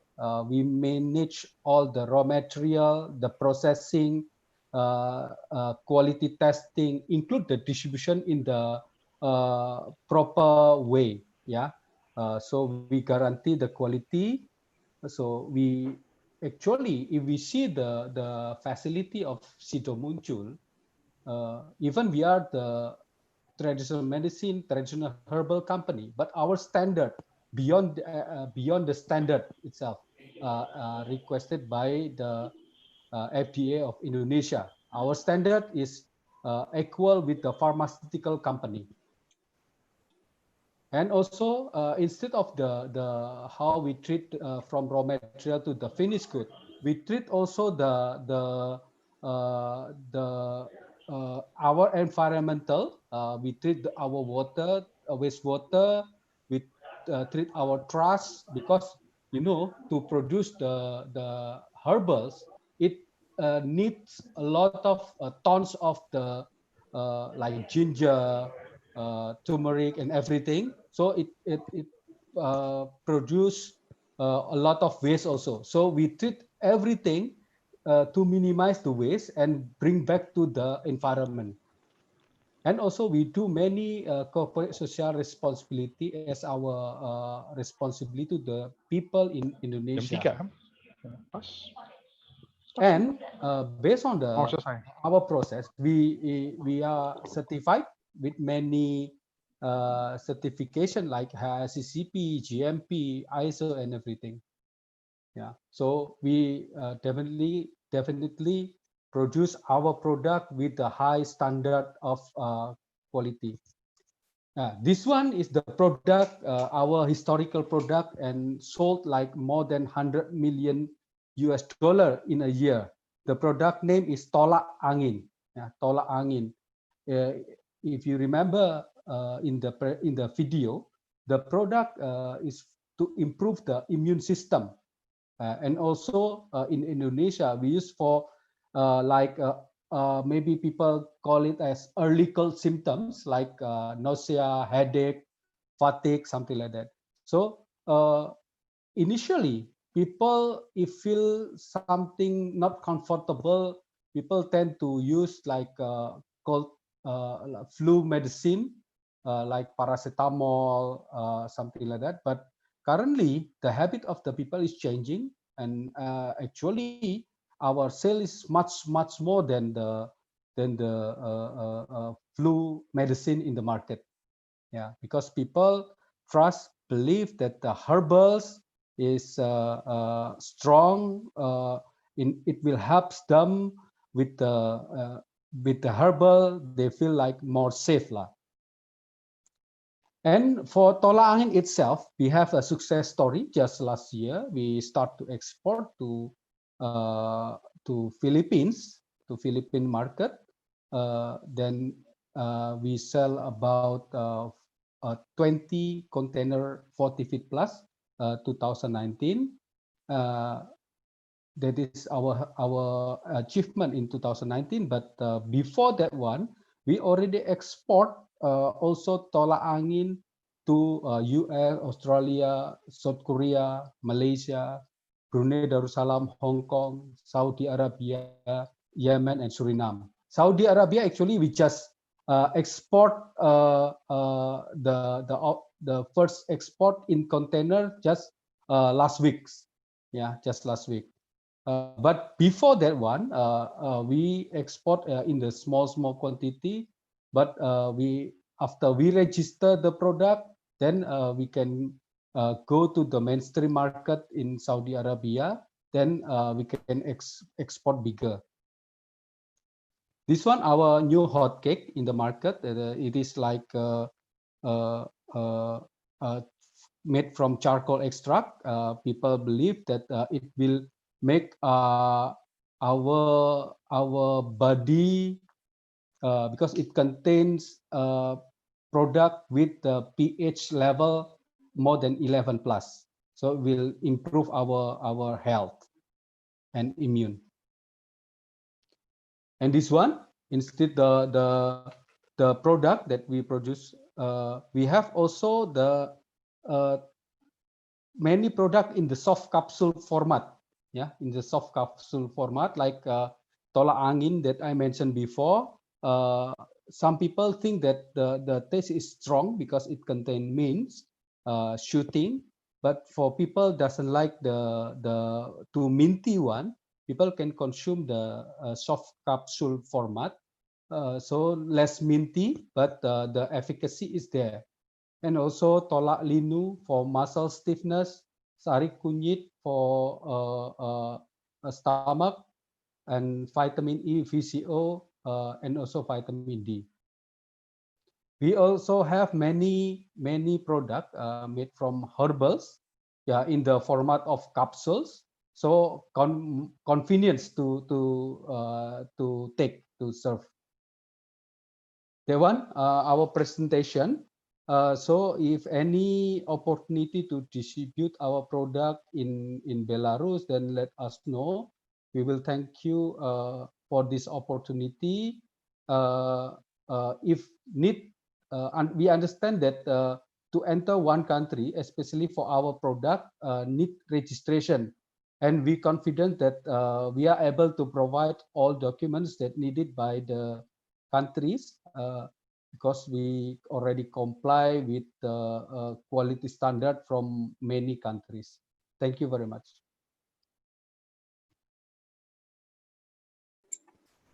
Okay, thank you, Pak Firman.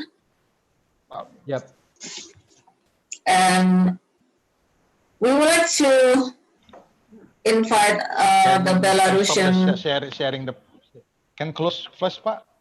Sudah? Close the sharing first, Pak. Okay, thank you, Pak. Okay, Pak Firman. Thank you for presentation, yeah.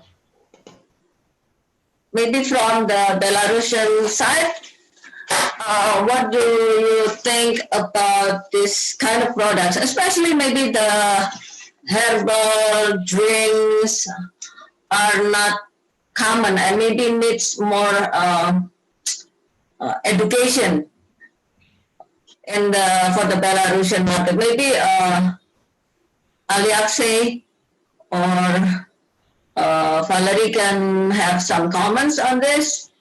How to, what's the possibility for this kind of products, either from Mensa or especially from Sidomuncul also to enter the Belarusian market? What's the possibility?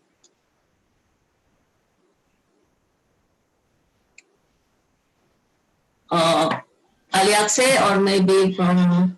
Yes, thank you very much, Georgina, for your kind opportunity to me to have a speech. I would like to say that all these products are critical import for Belarus, and we import a lot, really. So I also want to ask our Indonesian friends who want to enter Belarusian markets actively use the platform of National Center of Marketing. It's really very promising way to enter the markets of not only to Belarus but to the whole Eurasian Economic Union, because it's really, I mean, export.buy. So 3 companies, as we heard, already take part in this platform and actively promote the export positions to the whole big market. So please please use the opportunity to follow up today's meeting and be more active on this market. And as the Ministry of Agriculture also told, very interesting event. The biggest event will be in October. I think this pandemic time will be not so influence this event. So it will be very promising for the companies to take part in Belagro 2020. Thank you. Okay, thank you, Alexei from Embassy of Belarus for the explanation. So we can do a follow-up after this, yeah, with all the participants. Okay, now it's let's continue with the Belarusian side.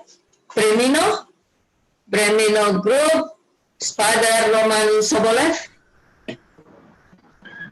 Good morning, good day, ladies and gentlemen. My name is Roman Sobolev. I'm commercial director of Bremino Group. It's my great pleasure to participate in this event, and our big thanks for organizers of this. So I will try to make a short presentation of my company, and I will give some comments concerning previous persons from Indonesian side. So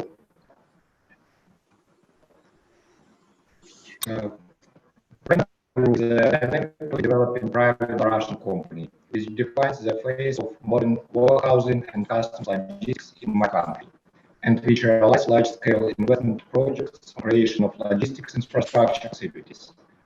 As you can see, the near-border terminal Bremen-Rusgi, it's on the west part of my country, is in operation since 2016. The truck terminal in special economic zone Bremena-Korsha is the eastern part, as you see, which was already mentioned. It is operated since February 2019. And one more terminal on the western border of Belarus, the border with European Union, it's Bremena-Brestovica. It's in operation since October 2019. We have also offices in the largest business centers of Belarus, such as Minsk, Grodno, and Brest. The multimodal industrial logistic complex Bremena-Korsha is located between two major markets, the European Union and Eurasian Economic Union. This beneficial location will allow producers to work with large markets to optimize logistics routes for raw materials and product delivery. Taking into account the location of the Republic of Belarus as the intersection of national transport corridors, our country has large potential in transit logistics. In attempt to realize this potential, Bremena Group creates a system of transport and logistic terminals, which I mentioned earlier. It is necessary to underline that my company is the first private company which has received the right to manage special economic zone. And I think that this fact indicates the high level of confidence in our company from the state. Taking into consideration the legal regime of special economic zone provides attractive terms of investment taxation. The period of validity of the preferential legal regime is 50 years. This is our main activity, so as you can see, we can provide warehousing services, storage, and supplementary services. The Orsha region, where the special economic zone is located, has large logistic potential, and understanding this fact, we have created all necessary infrastructure for work with value-added logistics and cross-border trade. A new truck terminal was put into operation, as I said, in February 2019, and this terminal will enable the quick handling and transportation of more than 1.8 million tons of goods per year. Border customs and veterinary control services, as well as customs and insurance and other organizations connected with logistics located in this administration. It is also planned to finish the construction of a new railway terminal until 2020. This terminal will allow conduct handling of transit goods, to reload containers from train to truck, consolidate goods, and to storage containers in open space. Here you can see our experience in railways. So at present time, we successfully have with containers transit goods in direction of People's Republic of China. Since the beginning of this year, more than 24 trains arranged to the China.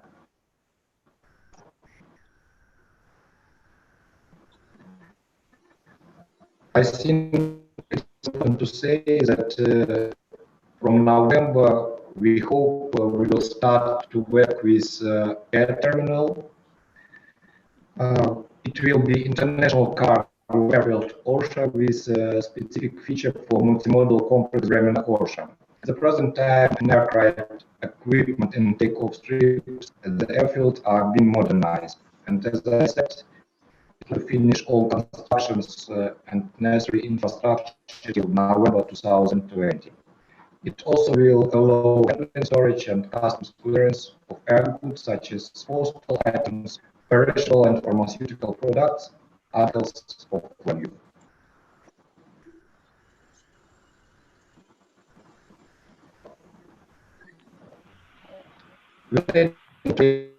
In our zones here, it will be national commodity, city, warehouses, finished goods, and so on and so forth. So you can see uplands here.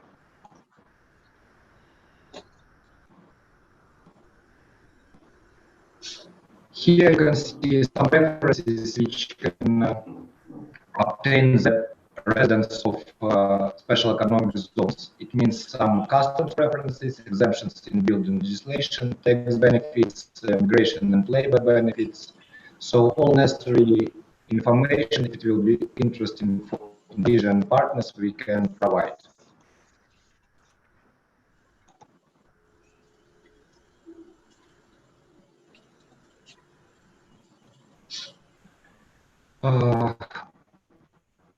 Which could be interesting for Indonesian partners, all goods which will be produced in a special economic zone Bremen Orsha will obtain status made in customs union.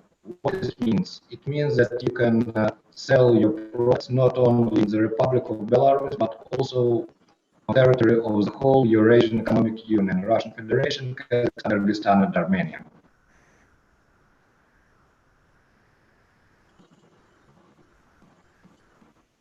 And transport activities and logistics companies that can register the residents of our special economic zone who can provide such kind of activity.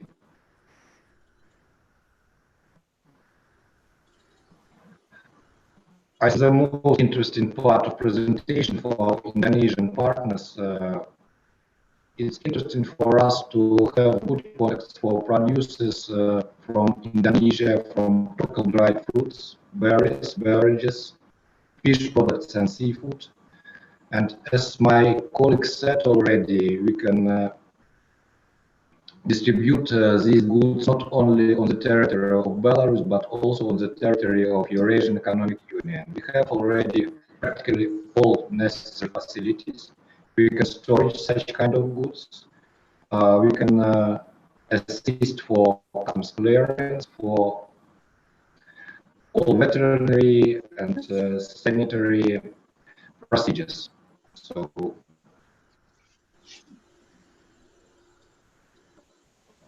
this is basic criteria for gaining status of resident. And we hope that we can create good relations with our Indonesian partners. So we are looking for your questions and we are looking for next business with you. Thank you very much. Okay, thank you very much, Mr. Roman Sobole, for the presentation. Let's continue first with the main structure works before starting the question and answer. Ms. Julia Arabe. The time is yours. Minsk Tractor Works. Unfortunately, Minsk Tractor Works are not able to make a presentation right now. Okay. So, is there any other participant to replace the Minsk Tractor Works, or we just started with the Q&A? Wait, Georgine. I think that Minsk Tractor Works is a very, very popular item in Belarus. Yeah, it's going to market overseas. Yeah, Aliaxe and also Valerie, also NCM, Evgina. Just joined our friend Pak Bakili. Mr. Bakili, is you there? Are you there?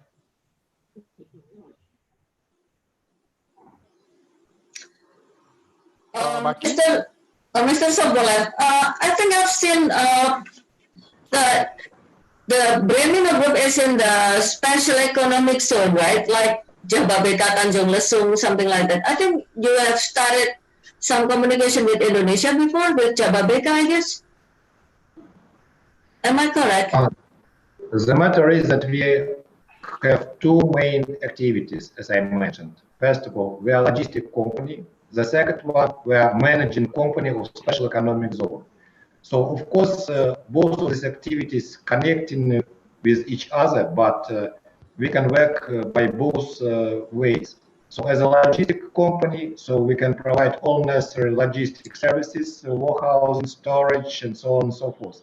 And as a managing company for Special Economic Zone Bremen Orsha, we can conduct negotiations with potential residents how to become the resident of such Special Economic Zone, to create some enterprises in this area, and so on and so forth. Okay. So Tito Bakili is there already? Okay. Mika, Aliaxe, also Valerie, also Evgina from NCM. This one, I want to introduce one of my friend, Mr. Bakili is already here, Alexei.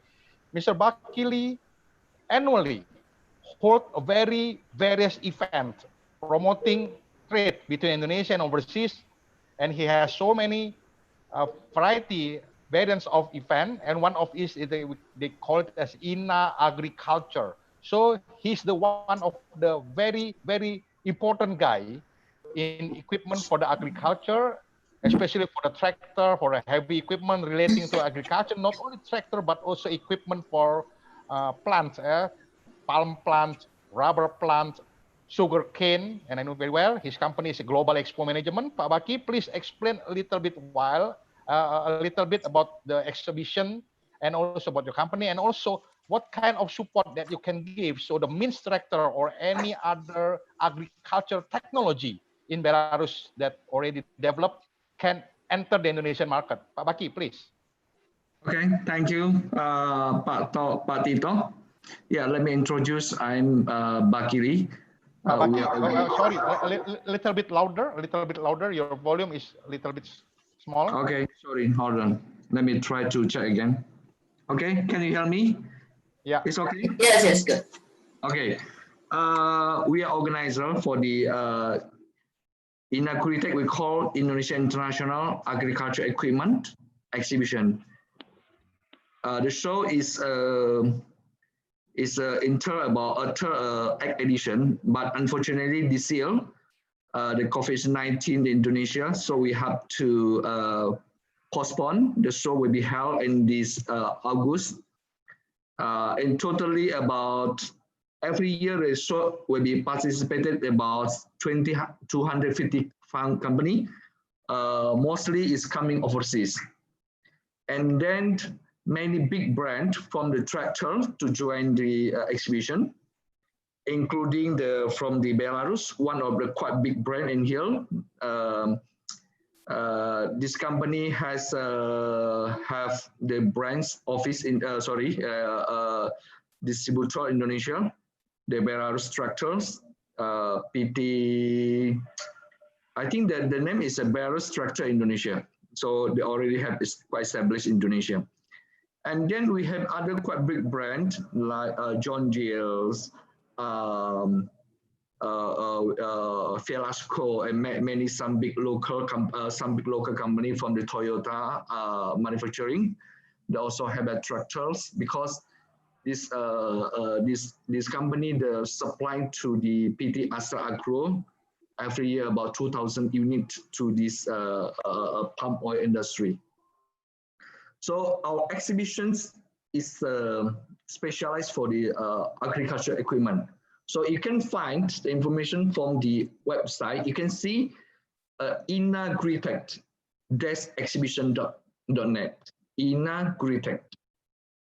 Inagritech is one of the specialized exhibition in concern about the agriculture industry, for the palm oil industry, for sugar, and for the we have a rice mill, everything about agriculture equipment. So you can see all information through this exhibition in the Inagritech exhibition. So sorry, because I haven't prepared now. It's quite suddenly for me to present about the exhibition.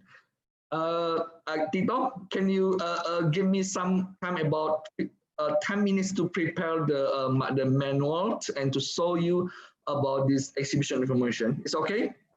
So Baki, sorry, we have a very limited time, but thank you for the information. I think that if it's give a figure, because we know that this is not the last meeting, this is not the end of the meeting, this is not the end of the collaboration, this is the beginning of the collaboration. So I'm sure that your support later on, your communication with you and with the Minsk or other parties in Belarus related to the agriculture technology provider can help a lot in promoting better technology, achieve more advanced technology to boost the Indonesian agriculture investment, also agriculture activity here. I think Alexei, you know the right guy now. Bakili is a very, very wide hub. He has the wide network to the user, to the producer, to the expert, because I annually also become the moderator of the conference held by Bakili. I know all the speakers there, all the business society in Indonesia agriculture is always there. So you can promote through Bakili. It's a very, very perfect hub for the Indonesia agriculture. Thank you, Bakili. I think, Alexei, any comment of you? Thank you very much for very prominent and promising contact. Yes, and I'm sure that we will be more specific about this issue, and we'll have another meeting regarding this specific issue of our cooperation. I mean, agricultural machinery. Yeah. Thank you. Thank you. Please, thank you, Baki. And also, I just want to know about the Bremino. Bremino Group, can you hear me? Yes, I can hear you. My name is Katerina. I'm in state of Roman. If you need Roman, I can just... Okay, from Bremino. This is the logistic company. I just wondering, because logistic always a bridging from the seller to the buyer. Can you give the support, not only warehouse, not only some things, but also what kind of support that you can provide to the Indonesian producer to find the market there? Not only just renting the warehouse, not just only need the packaging, need the container, need the shipment, but can you find the, let's say, a little bit advanced, the supply chain process to have to support the information, to be residents of our economic zone, to be the resident of our special economic zone, and to have this well, what concerns this special legal regime. Well, those producers who want to have enterprise in our zone, they will have some benefits, and these benefits will last up to 15 years. But we can discuss it personally with those companies who are interested in our services, and we can make more detailed information, but in personal. Okay. So those in the national 2019. They have our contacts. You are free to contact us anytime and we will answer all questions that you have. But the main is transfer logistics and of course is to be our special economic zone. It is actually 40 kilometers away from Russia, so it is close to Russian market. And if you know, we can also provide labeling services for Russian market. So I think many have to be labeled. So we have a kind of experience in it. Okay, thank you, Dan. Okay, Mika, you can continue the session, Mika. Okay. Okay, the next session will be our last session. There are 4 speakers in this session. So the first is PT Prima Creative Foodindo, Miss Widya. The time is yours.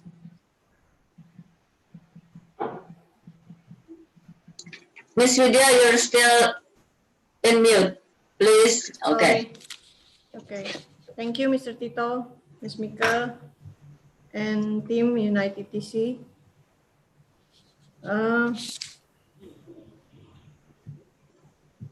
Okay, we'd like to start our presentation. Dobrai Ranisi for friends in Belarus. And selamat siang untuk rekan-rekan di Indonesia. I would like to share our presentation.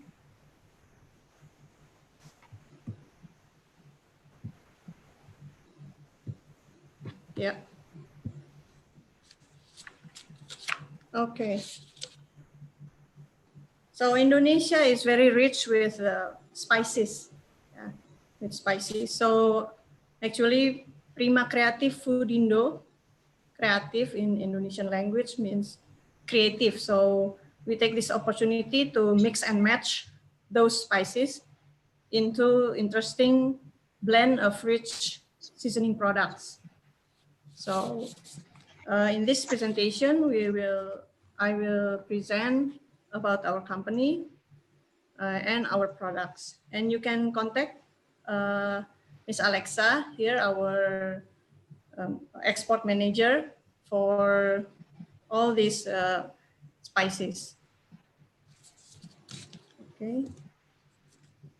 Yeah, established in 2012, our founder have very rich experience in meat, seafood, and especially savory industry over the past years. So we promote the healthy and economic food trends to meet our customers' requirements. So Prima Creative Food supply high-value product of a mix and blend of spices. They create a very wonderful taste. So our business platform is B2B. Our spices, our mix are very suitable for snack industries. Maybe in Belarus also have a deep fry, potato snacks, biscuits, extrudates, fish chips, or bakery. Yeah, and also we do OEM. We never export to Belarus before, so look forward to work on your wonderful taste in Belarus. Maybe different from other countries. Yeah. So we have now, currently we have 11 categories for our mixed spices. For example, here we have five chili, hot chili signature. Of course, Indonesia also very rich with chili and very hot chili. Yeah. Also barbecue taste. Yeah. Barbecue, of course, the taste of grill and barbecue. We have original hot fire means very hot. Also the famous Korean barbecue also we have. And in this special event, I would like to introduce our special mix hot balado. So it is called balado in Indonesia. Actually, it's a mix of chili. So here, hopefully, with this name, it presents the name itself, fiery mixed chili. So it's a mix of like onion, tomato, chili, or some are using bay leaf, lime leaves to have the nice taste. Also lemongrass, very unique from Indonesia.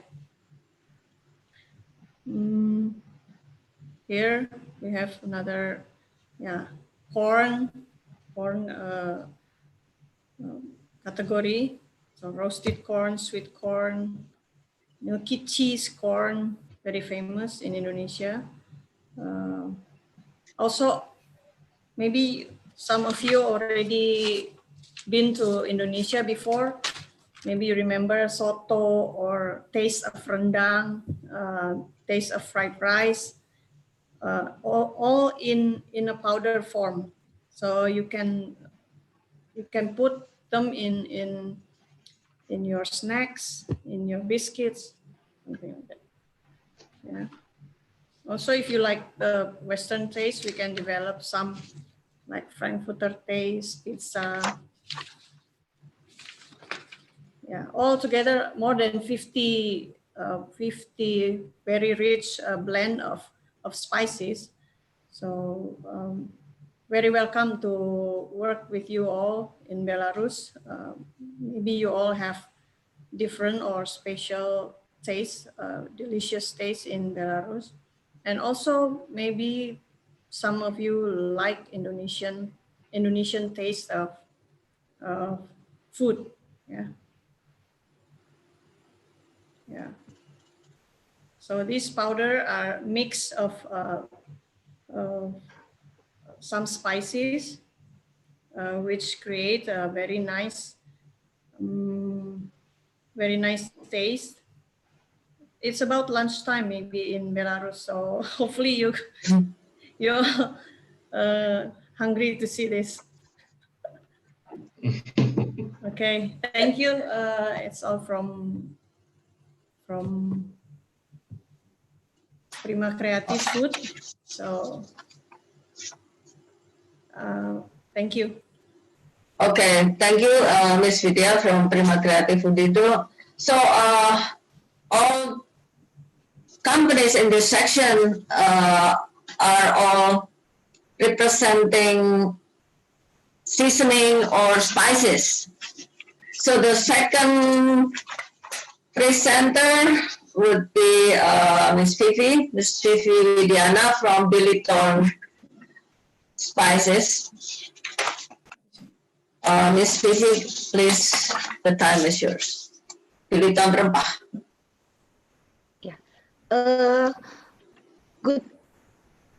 Good morning for the Belarus and good afternoon in Indonesia. Best wishes for all of us. First of all, I would like to thank you for this opportunity to take part of the meeting. And also thank you ITTC, Indonesia Trade Tourism Investment, who already arranged this video conference meeting. The slide mana? I will show you my company presentation. The company name is Biliton Spice. Sorry, can you see the slide? We don't see anything. Tito, maybe. Not yet. A little bit slow. Looks like. Yeah. Wait. Little bit slow. Yeah, the connection is a little bit slow. Okay. Not yet. Not yet. Okay. Okay, Vivi, it's good. Okay, carry on. Yeah, okay. Our company is Biliton Spice. We are a company in a business plantation, specifically in peppercorn. Biliton is a name of the island called Belitung. It's a small island between Sumatra and Borneo. I will show you the cursor. Yeah. Can you guys see it? Yeah, yeah, please, you can see. Yes, our mission is to promote Bangka Belitung peppercorn as the best in the world because we have the highest piperin level compared to other countries. Piperin level is the level of spicy and aroma in the peppercorn. Our point is between 5.7 till 6.5, whereas other places peppercorn usually is 2.8 until 4.8. That's why the peppercorn come from Belitung Island, Bangka Belitung province in Indonesia, is the best, can say in the best in the world. The picture in the land clearing in the down is the our farm located in Kacang Butor village. It is a village in the west part of Belitung. It's geographically suitable for growing peppercorn as it is located in foothill of Bukit Tajam mountain. So the plantation in the farm is using the river stream from the Bukit Tajam mountain water. Water plays a very important role for the white peppercorn production is in the making process. Okay, next year. Yeah. Here in the is the second slide. Sorry, can you see the second slide, Miss Mika? Yes. Yes. Here I'm trying to show you the peppercorn berries plant growth. So usually during the first year, the peppercorn tree called Piper nigrum can be harvested. But our farmers wait until 24 months old to let the tree grow bigger so that can have produce more and better quality of peppercorn. So here is the 22 months. It started like this in the pictures. And then 23 months, it's a very young green small berries. And then 24 months, and then 25 months, and 26 months is ready for harvest. Okay, next. Yep. In this slide is the processing process. First,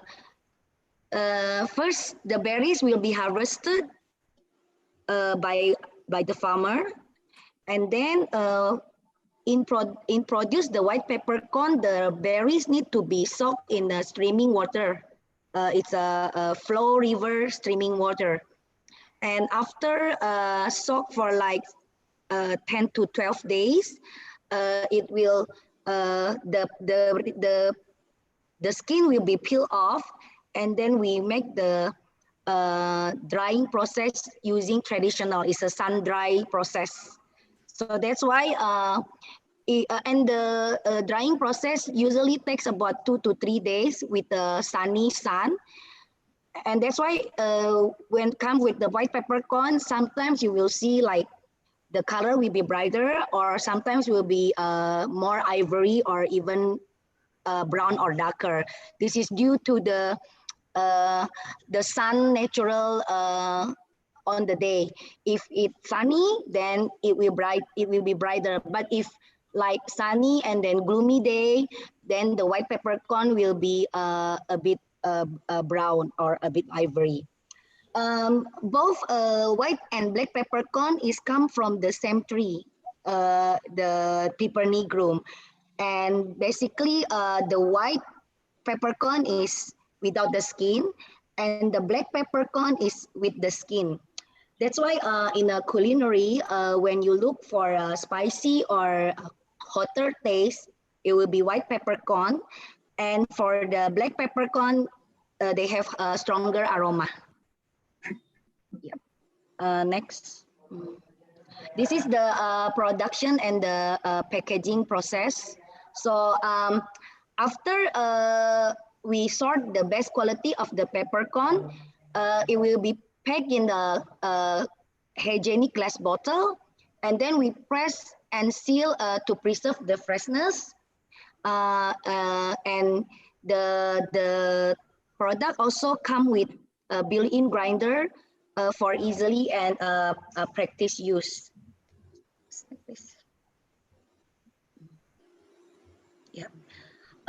Billiton Spice, this is our product lines. We have basically three series of the peppercorn. The first one is our initial product, the white and black peppercorn in a glass bottle with built-in grinder, is a PVC. And then the second one is a refill series or whole peppercorn, come with black and white. And then for the premium line, we have black and white peppercorn in the adjustable ceramic grinder bottle. And our newest series is green peppercorn. This is the latest one, and it's come in seasonal. Green peppercorn is the first in Indonesia. It is young and young berries peppercorn, so it tastes brighter and less spicy. Next. We've been participated in event like in Malaysia, and last year in the Indonesia Festival Indonesia Moscow in 2019. The event was held for 3 days, and the product, our peppercorn product, Billiton, finished in just 4 hours, sold out in 4 hours. And this one also showing we've been participated in Trade Expo Indonesia, and the 2020 January we've been participated in Indonesia Spices exhibition. Okay, next. This is the certification that we have now. Like I said in the beginning, why the best peppercorn come from Billiton, Bangka Belitung Island, Indonesia. This is due to we have the geographical indication certification. And for the international certification, our HACCP is in progress, and we'll get it on this September. Thank you for your time, and please do not hesitate to contact me if there's any further inquiries. I hope that Belarus will soon be able to experience our Indonesian premium spices. Thank you. Okay, thank you, Ms. Fifi, for the presentation. We still have 2 more presenters. Ms. Ratna Sari from Kobe Boga Utama.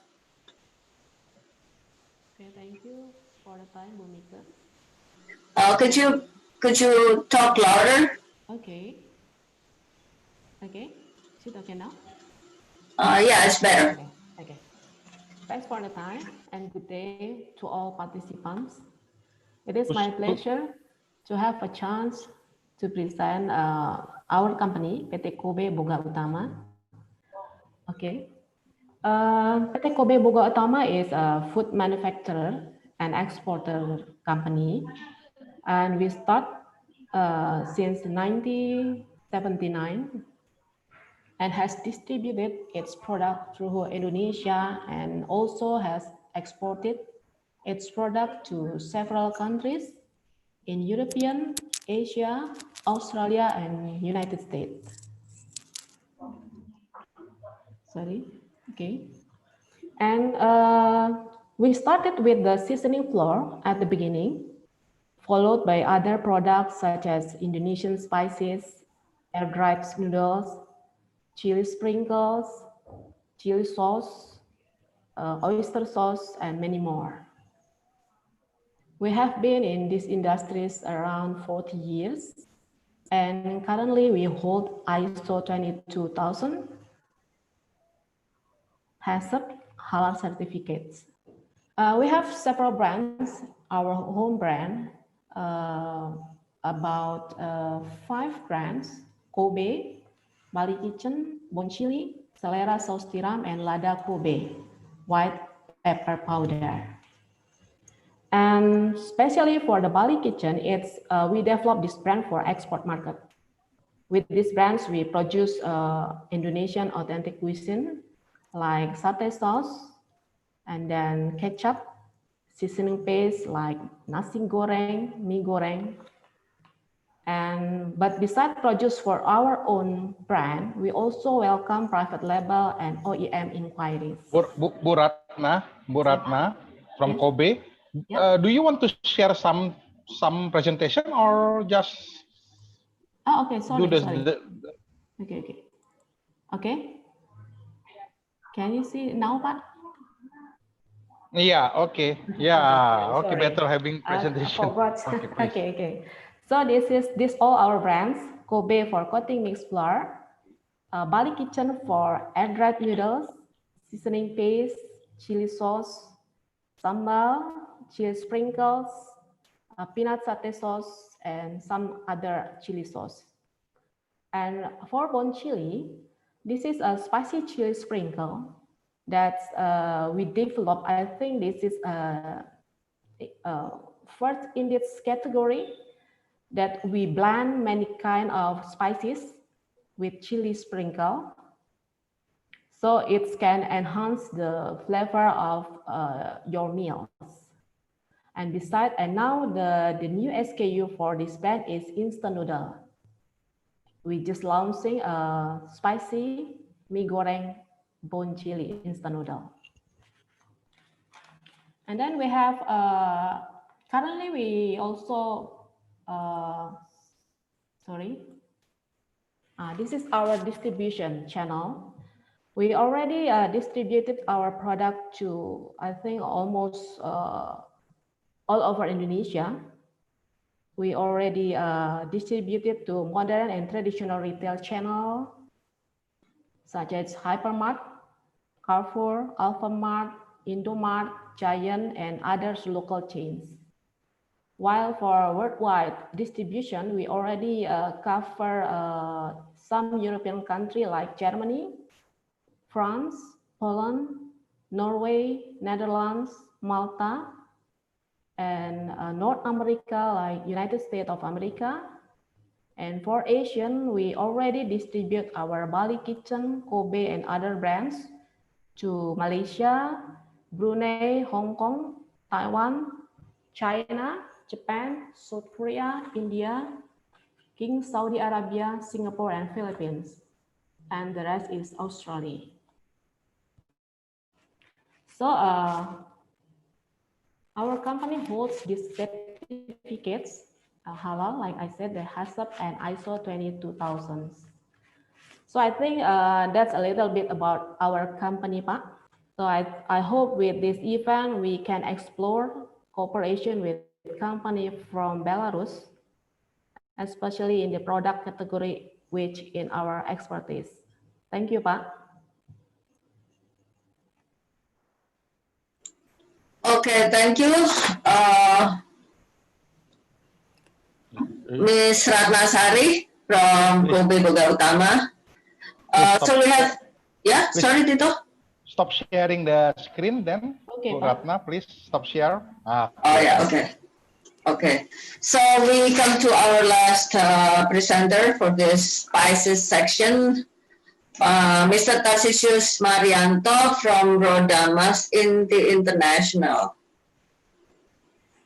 Okay. Tarcisius, the time is yours. Yes, thank you. Thank you for the opportunity given, and thanks for the invitation, Tito, to participate in this event. So, good morning and good afternoon to all colleagues here. So, I would like to share about our product that we bring. We bring the seasoning product, Sasa. But before I share the product, let me introduce our company first. So I have a video. I will share the video about our company.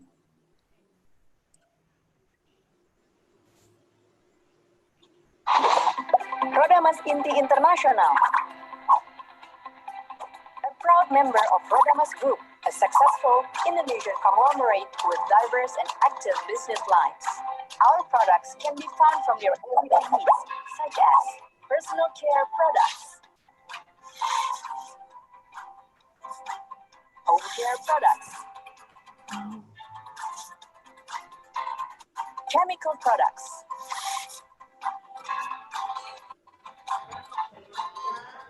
food seasonings, and dairy foods.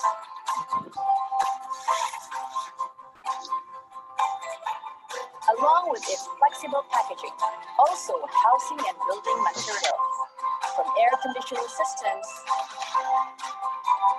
glass, frames, and rolling doors. Rodamas Group also handles nationwide distribution and logistics services in Indonesia. But we didn't stop there. Through Rodamas Inti International, we continue to expand our market and distribution throughout the world. Since established in 2018, Rodamas Inti International has already built its existence in many countries, from Southeast Asia to Middle East. Rodamas Inti International vision is to become internationally reputable diversified consumer goods company by providing superior products worldwide. That's why Rodamas Inti International is very active in building strategic cooperation with local partners in each country to build international businesses.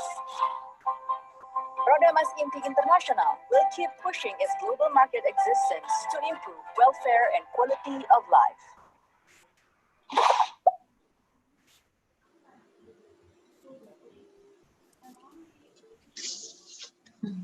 Right.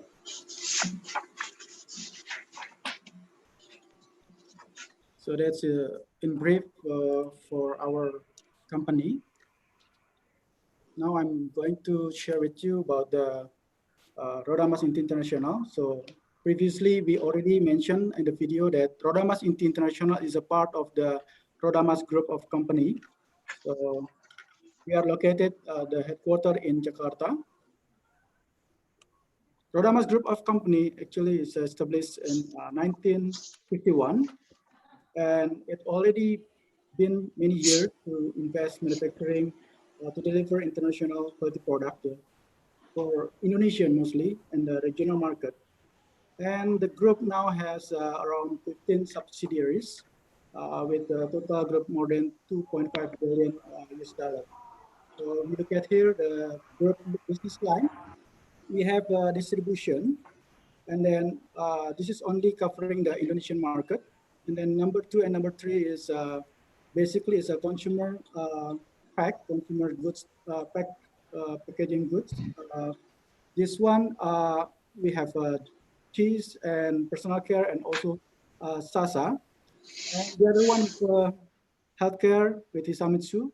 The mostly of the company here is a joint venture with a Japan company. We have also the chemical company, and also most of the Rodamas business actually is in the building and construction. We have the Asaimas, which supply the product to Toyota cars, yeah. And also we have the packaging, printing packaging with Nippon. And here, what I'm going to brief about the companies about Rodamas International, that we bring the Sasa and also some consumer packaged good product. We are actually already been established since 2018 and start to aggressively build the existence in many countries. So our objective here in this to participate in this meeting is we are looking for the partner, business partner, to distribute the product in Belarus. So hopefully we're lucky to get a partner here. So we are already covered several countries here. More than 15 countries we already distribute the product since 2018. So now we are focusing our product to bring Sasa brand for the seasoning. So the product is basically covering the seasoned flour, monosodium glutamate, bouillon, season mix, chili sauce, tomato ketchup, and coconut cream.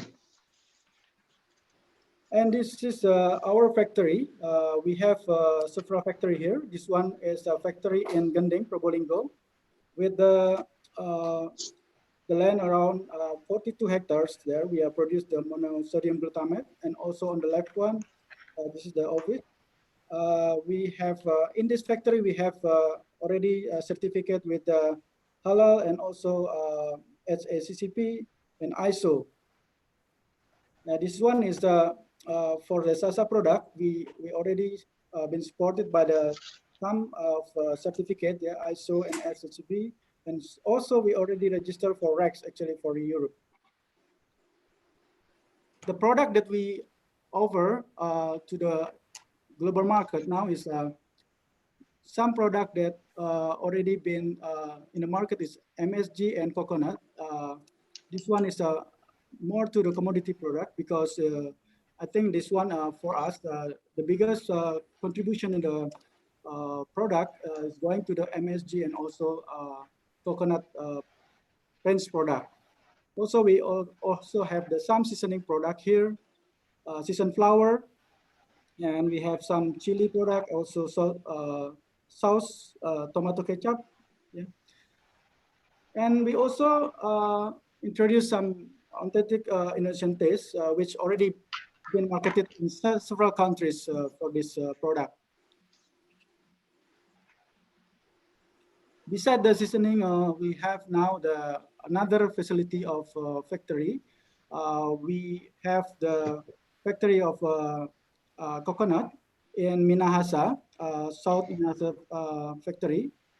This one is more to serve the industrial and food service part. The certificate is we are supported by FSSC and also kosher. That's mostly produced product for coconut. This one is a coconut, desiccated coconut, yeah, with and also for coconut milk also we produce in Minahasa. That's the product that we are offering. So hopefully we can meet the partner here, and if need some information more and further, we can contact to me here, Tarcisius Marianto. You can call me Ius. Thank you very much for the opportunity. Okay. Thank you, Pak Ius, for the presentation. Pak Ius, would you mind to stop sharing the screen? Yes. Okay, thank you, Pak Ius. Okay, thank you, Pak. So for the last session of the presentation, and these are all seasonings, mostly seasonings. Is there any comments or question from Belarusian side? Yeah, okay. I think that very interesting, yeah. Especially today we all both Belarus and also Indonesia presents the strong point of our economy. Yeah, we see that Belarus presents about the logistic to send the things over there and to export the things from Belarus, and also presents about the milk and dairy product, which is they are very strong, yeah, Mika, yeah. And in the other terms, that another at other side, that Indonesia also presents the very good companies with a very good products, yeah, herbal, and also spices, and also fishery, especially for the spices. The 4 presentation for at the last one, yeah. We know that Indonesia is very strong in spices. We need a question and answer, yeah. We need some input from the Belarus how to make all these things, all these products can enter the market to Belarus. And maybe this is a very important because we are going to the end of the meeting, and we need that some points, especially from Belarus side. Maybe any comment from Aliaksir or from Valerie? Any food distributor still here in our meeting? Aliaksir, please. I think, yeah.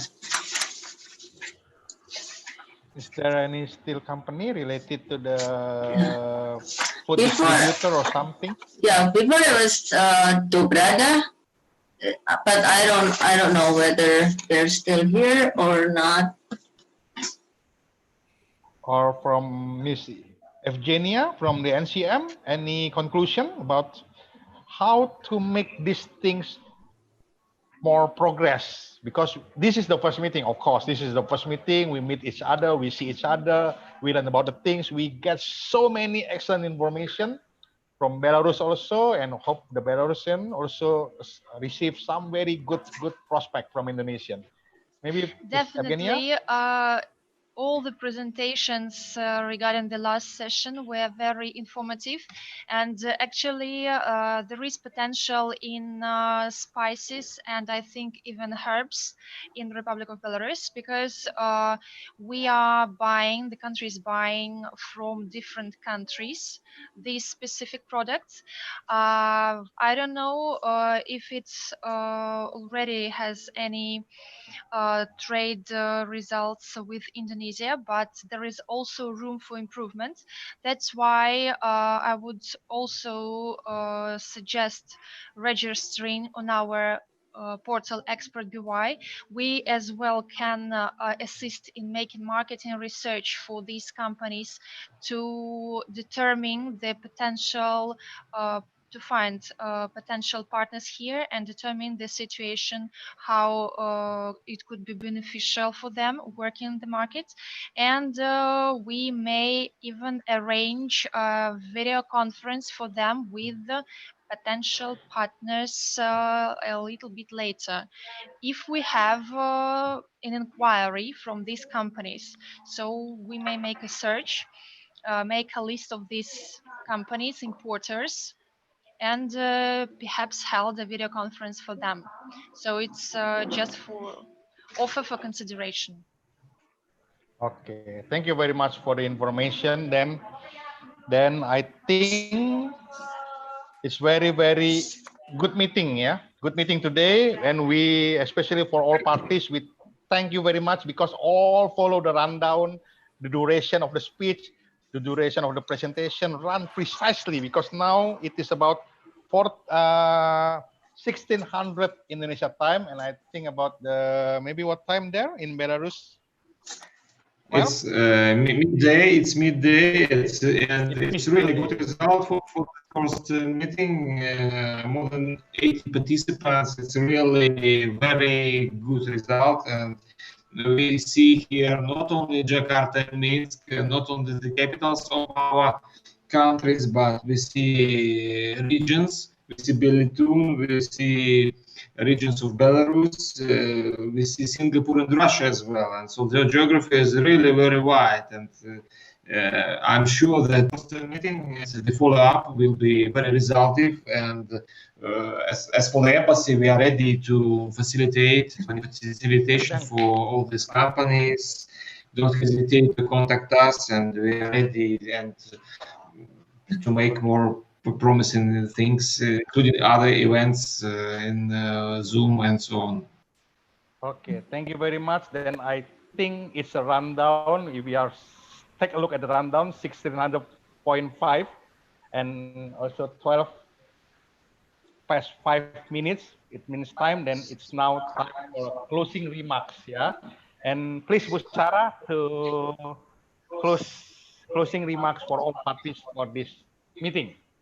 Okay, thank you very much, Pak Tito Loho. And ladies and gentlemen, very meaningful meeting in this event, the first Indonesia-Belarus Business and Trade Meeting 2020, which has been going well and smoothly. And we thank you to the keynote speech and all speakers and all presenters, as well as all participants who attended. Say goodbye to you and see you in the next event. Okay? Wait. Oh, still closing. Oh, wait. Okay, wait.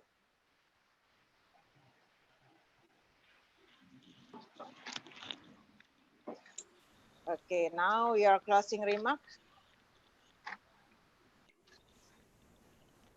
Yang mana?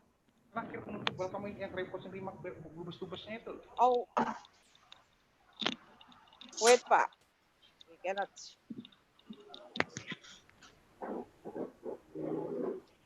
Which one? Oh, okay. Yeah. Before we close this event, so we pleased to closing remark by Minister Counselor of Economic. Yeah, Pak Tito ya. Closing by Minister Counselor of Economic of Indonesian Embassy in Moscow by Mr. Edi Soeharto. Mr. Edi Soeharto, are you there? Yes, Please? The time is yours. I'm you. sorry, we close. Okay. Thank you, Ibu Sarah. Dear participants, Oh, I see. again, we are thankful for this event, and I would like to once again appreciate the ITTIC for conducting this event. I believe, as also stated by our previous speakers, that this conference, this event is very productive for us to chart our way forward in improving our bilateral relations between Indonesia and Belarus. At the embassy, we are welcoming all of these activities. We are welcoming all of the companies. That's why we would like to also get your permission to get these profiles of participating company, so that in the future our embassy here in Moscow can further promote more to our counterparts both in Belarus and in Moscow, in Russia. Thank you very much once again, Pak Tito, and God bless you all. Thank you. Okay, thank you, Pak Edi Soeharto. And we are still have a closing remark too from Ambassador of Belarus to Indonesia, is Mr. Valery Kolesnik. Thank you very much, and I'm very glad that we had today's meeting, even a Zoom meeting. We have very good discussion and presentations from both sides. I think that this is a start point, not a final one, and our embassy here in Jakarta and Indonesian embassy in Moscow as well, we would be focal points for any questions, any contacts to promote. And by the way, I do not want to forget our Honorable Consul of Belarus in Surabaya. He will be also a focal point in Surabaya in East Java. Thank you, Pak Darmawan. Yeah, and anytime we continue this dialogue because the topics are really interesting, and the goods and services you can provide and increase the cooperation are also demanded, well demanded on the markets of Belarus and market of Indonesia. So wish you all be healthy and successful. Thank you very much. Okay, thank you very much, Mr. Valery Kolesnik. And next, let's listen the closing remarks too from ITTIC by Mr. Tito Loho. Okay. Yeah. On behalf of the ITTIC, Indonesia Trade, Tourism and Investment Club, first we want to thanks for all of us, especially for the Embassy of Belarus in Jakarta, Embassy of Indonesia in Moscow, the Ministry of Foreign Affairs, Ministry of Trade, Ministry of Agriculture of Belarus, and National Central Marketing of Belarus, and also Ministry of Fishery Indonesia, and other parties that already support this event, so we can hold this event and everybody can be here. Of course, this is just a beginning. Still many homework we have to do, and the journey is still a long way. To find that we can make a transaction. After this one, we can make a better business trade between Indonesia and Belarus. But with our togetherness, the long journey will be very, very easy. We hope so, like that. Of course, for His Excellency Kolesnik, thank you for the idea since the beginning with Alexei, that I still remember. We have a conference call, 4 of us with Mika, and we get this idea. And thanks to God that today this idea become real thing. Thank you, Excellency. Thank you, Alexei, and also thank you to Valerie in Minsk, yeah, supporting a lot. And of course, we still have homework to have more meeting. Until then, we can get promoting the promotion become a real transaction and investment. Thanks to all, and thanks to all again. Okay, Thank you. so we come to the end of the meeting, and we hope that we can see each other again soon. Maybe we can meet both parties, not like a multi-parties like now. We can set a further meeting with the NCM, with the Association of Indonesia Modern Market Suppliers. We will resume all this today meeting results. We will share a video link, we'll share a presentation, and we will push so the progress later on will be more intensive. Again, thanks for all.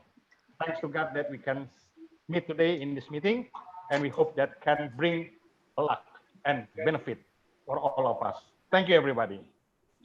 Thank Good you, Mr. afternoon and good meeting. Okay, with the closing meeting from Tito Loho. Thank you, excellent. Yeah. We take a picture then. We take a picture. Participant, please take a picture first. Please switch on the video. Yep. Pak Tito. Oke, Bremino. Tes, Pak Tito. Ya. Kapan kita bisa sharing untuk mengevaluasi mungkin next-nya bisa lebih baik gitu, bisa lebih bagus lah. Pasti Pak, ini kan ada next event ya. Ya. Nggak, maksud saya kita sharing intern gitu loh. Ya, soalnya begini. Nanti ada, we will have a smaller team between NCM, ITTIC, and several parties like Bakili and also with the Association of Indonesia Modern Market Supplier. We will set a small meeting so we can set a further plan. Yeah, we will set a further plan and we will inform all of the parties later on because we are setting that the platform for business platform to work further for the ITTIC because we are not talking about the Indonesia with Belarus only, but we are talking about the promoting the big plan for Indonesia to go to the world market. But today's meeting is very excellent. We are making a good progress. If we compare to our first meeting with Fiji and the next meeting, we hope that will be better, improve later on. We will have all the data. We will share them later on. You, all of ladies and gentlemen, will be contacted by us later on. Thank you. Again, thank you very much. Thank you. Okay. Taking picture? You already take picture, Pak Tito? Wait, take a picture. Smile. Smile. Okay. Done. Not yet. Wait. I lost my screen. Bu, bisa kemari nggak, Bu? Kenapa? Wait. Mika, can you take a picture over there? Sari. Ambilin. Putri. Benderanya yang dua. Indonesia sama Belarus. Oke. 1, 2, 3. 1, oke. Bentar.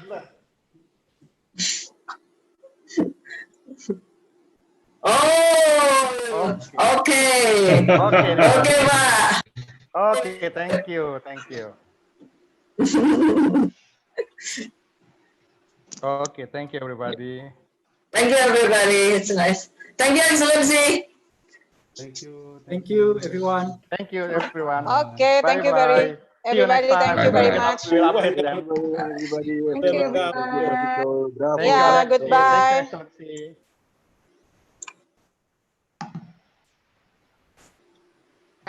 Udah exit belum? Oke.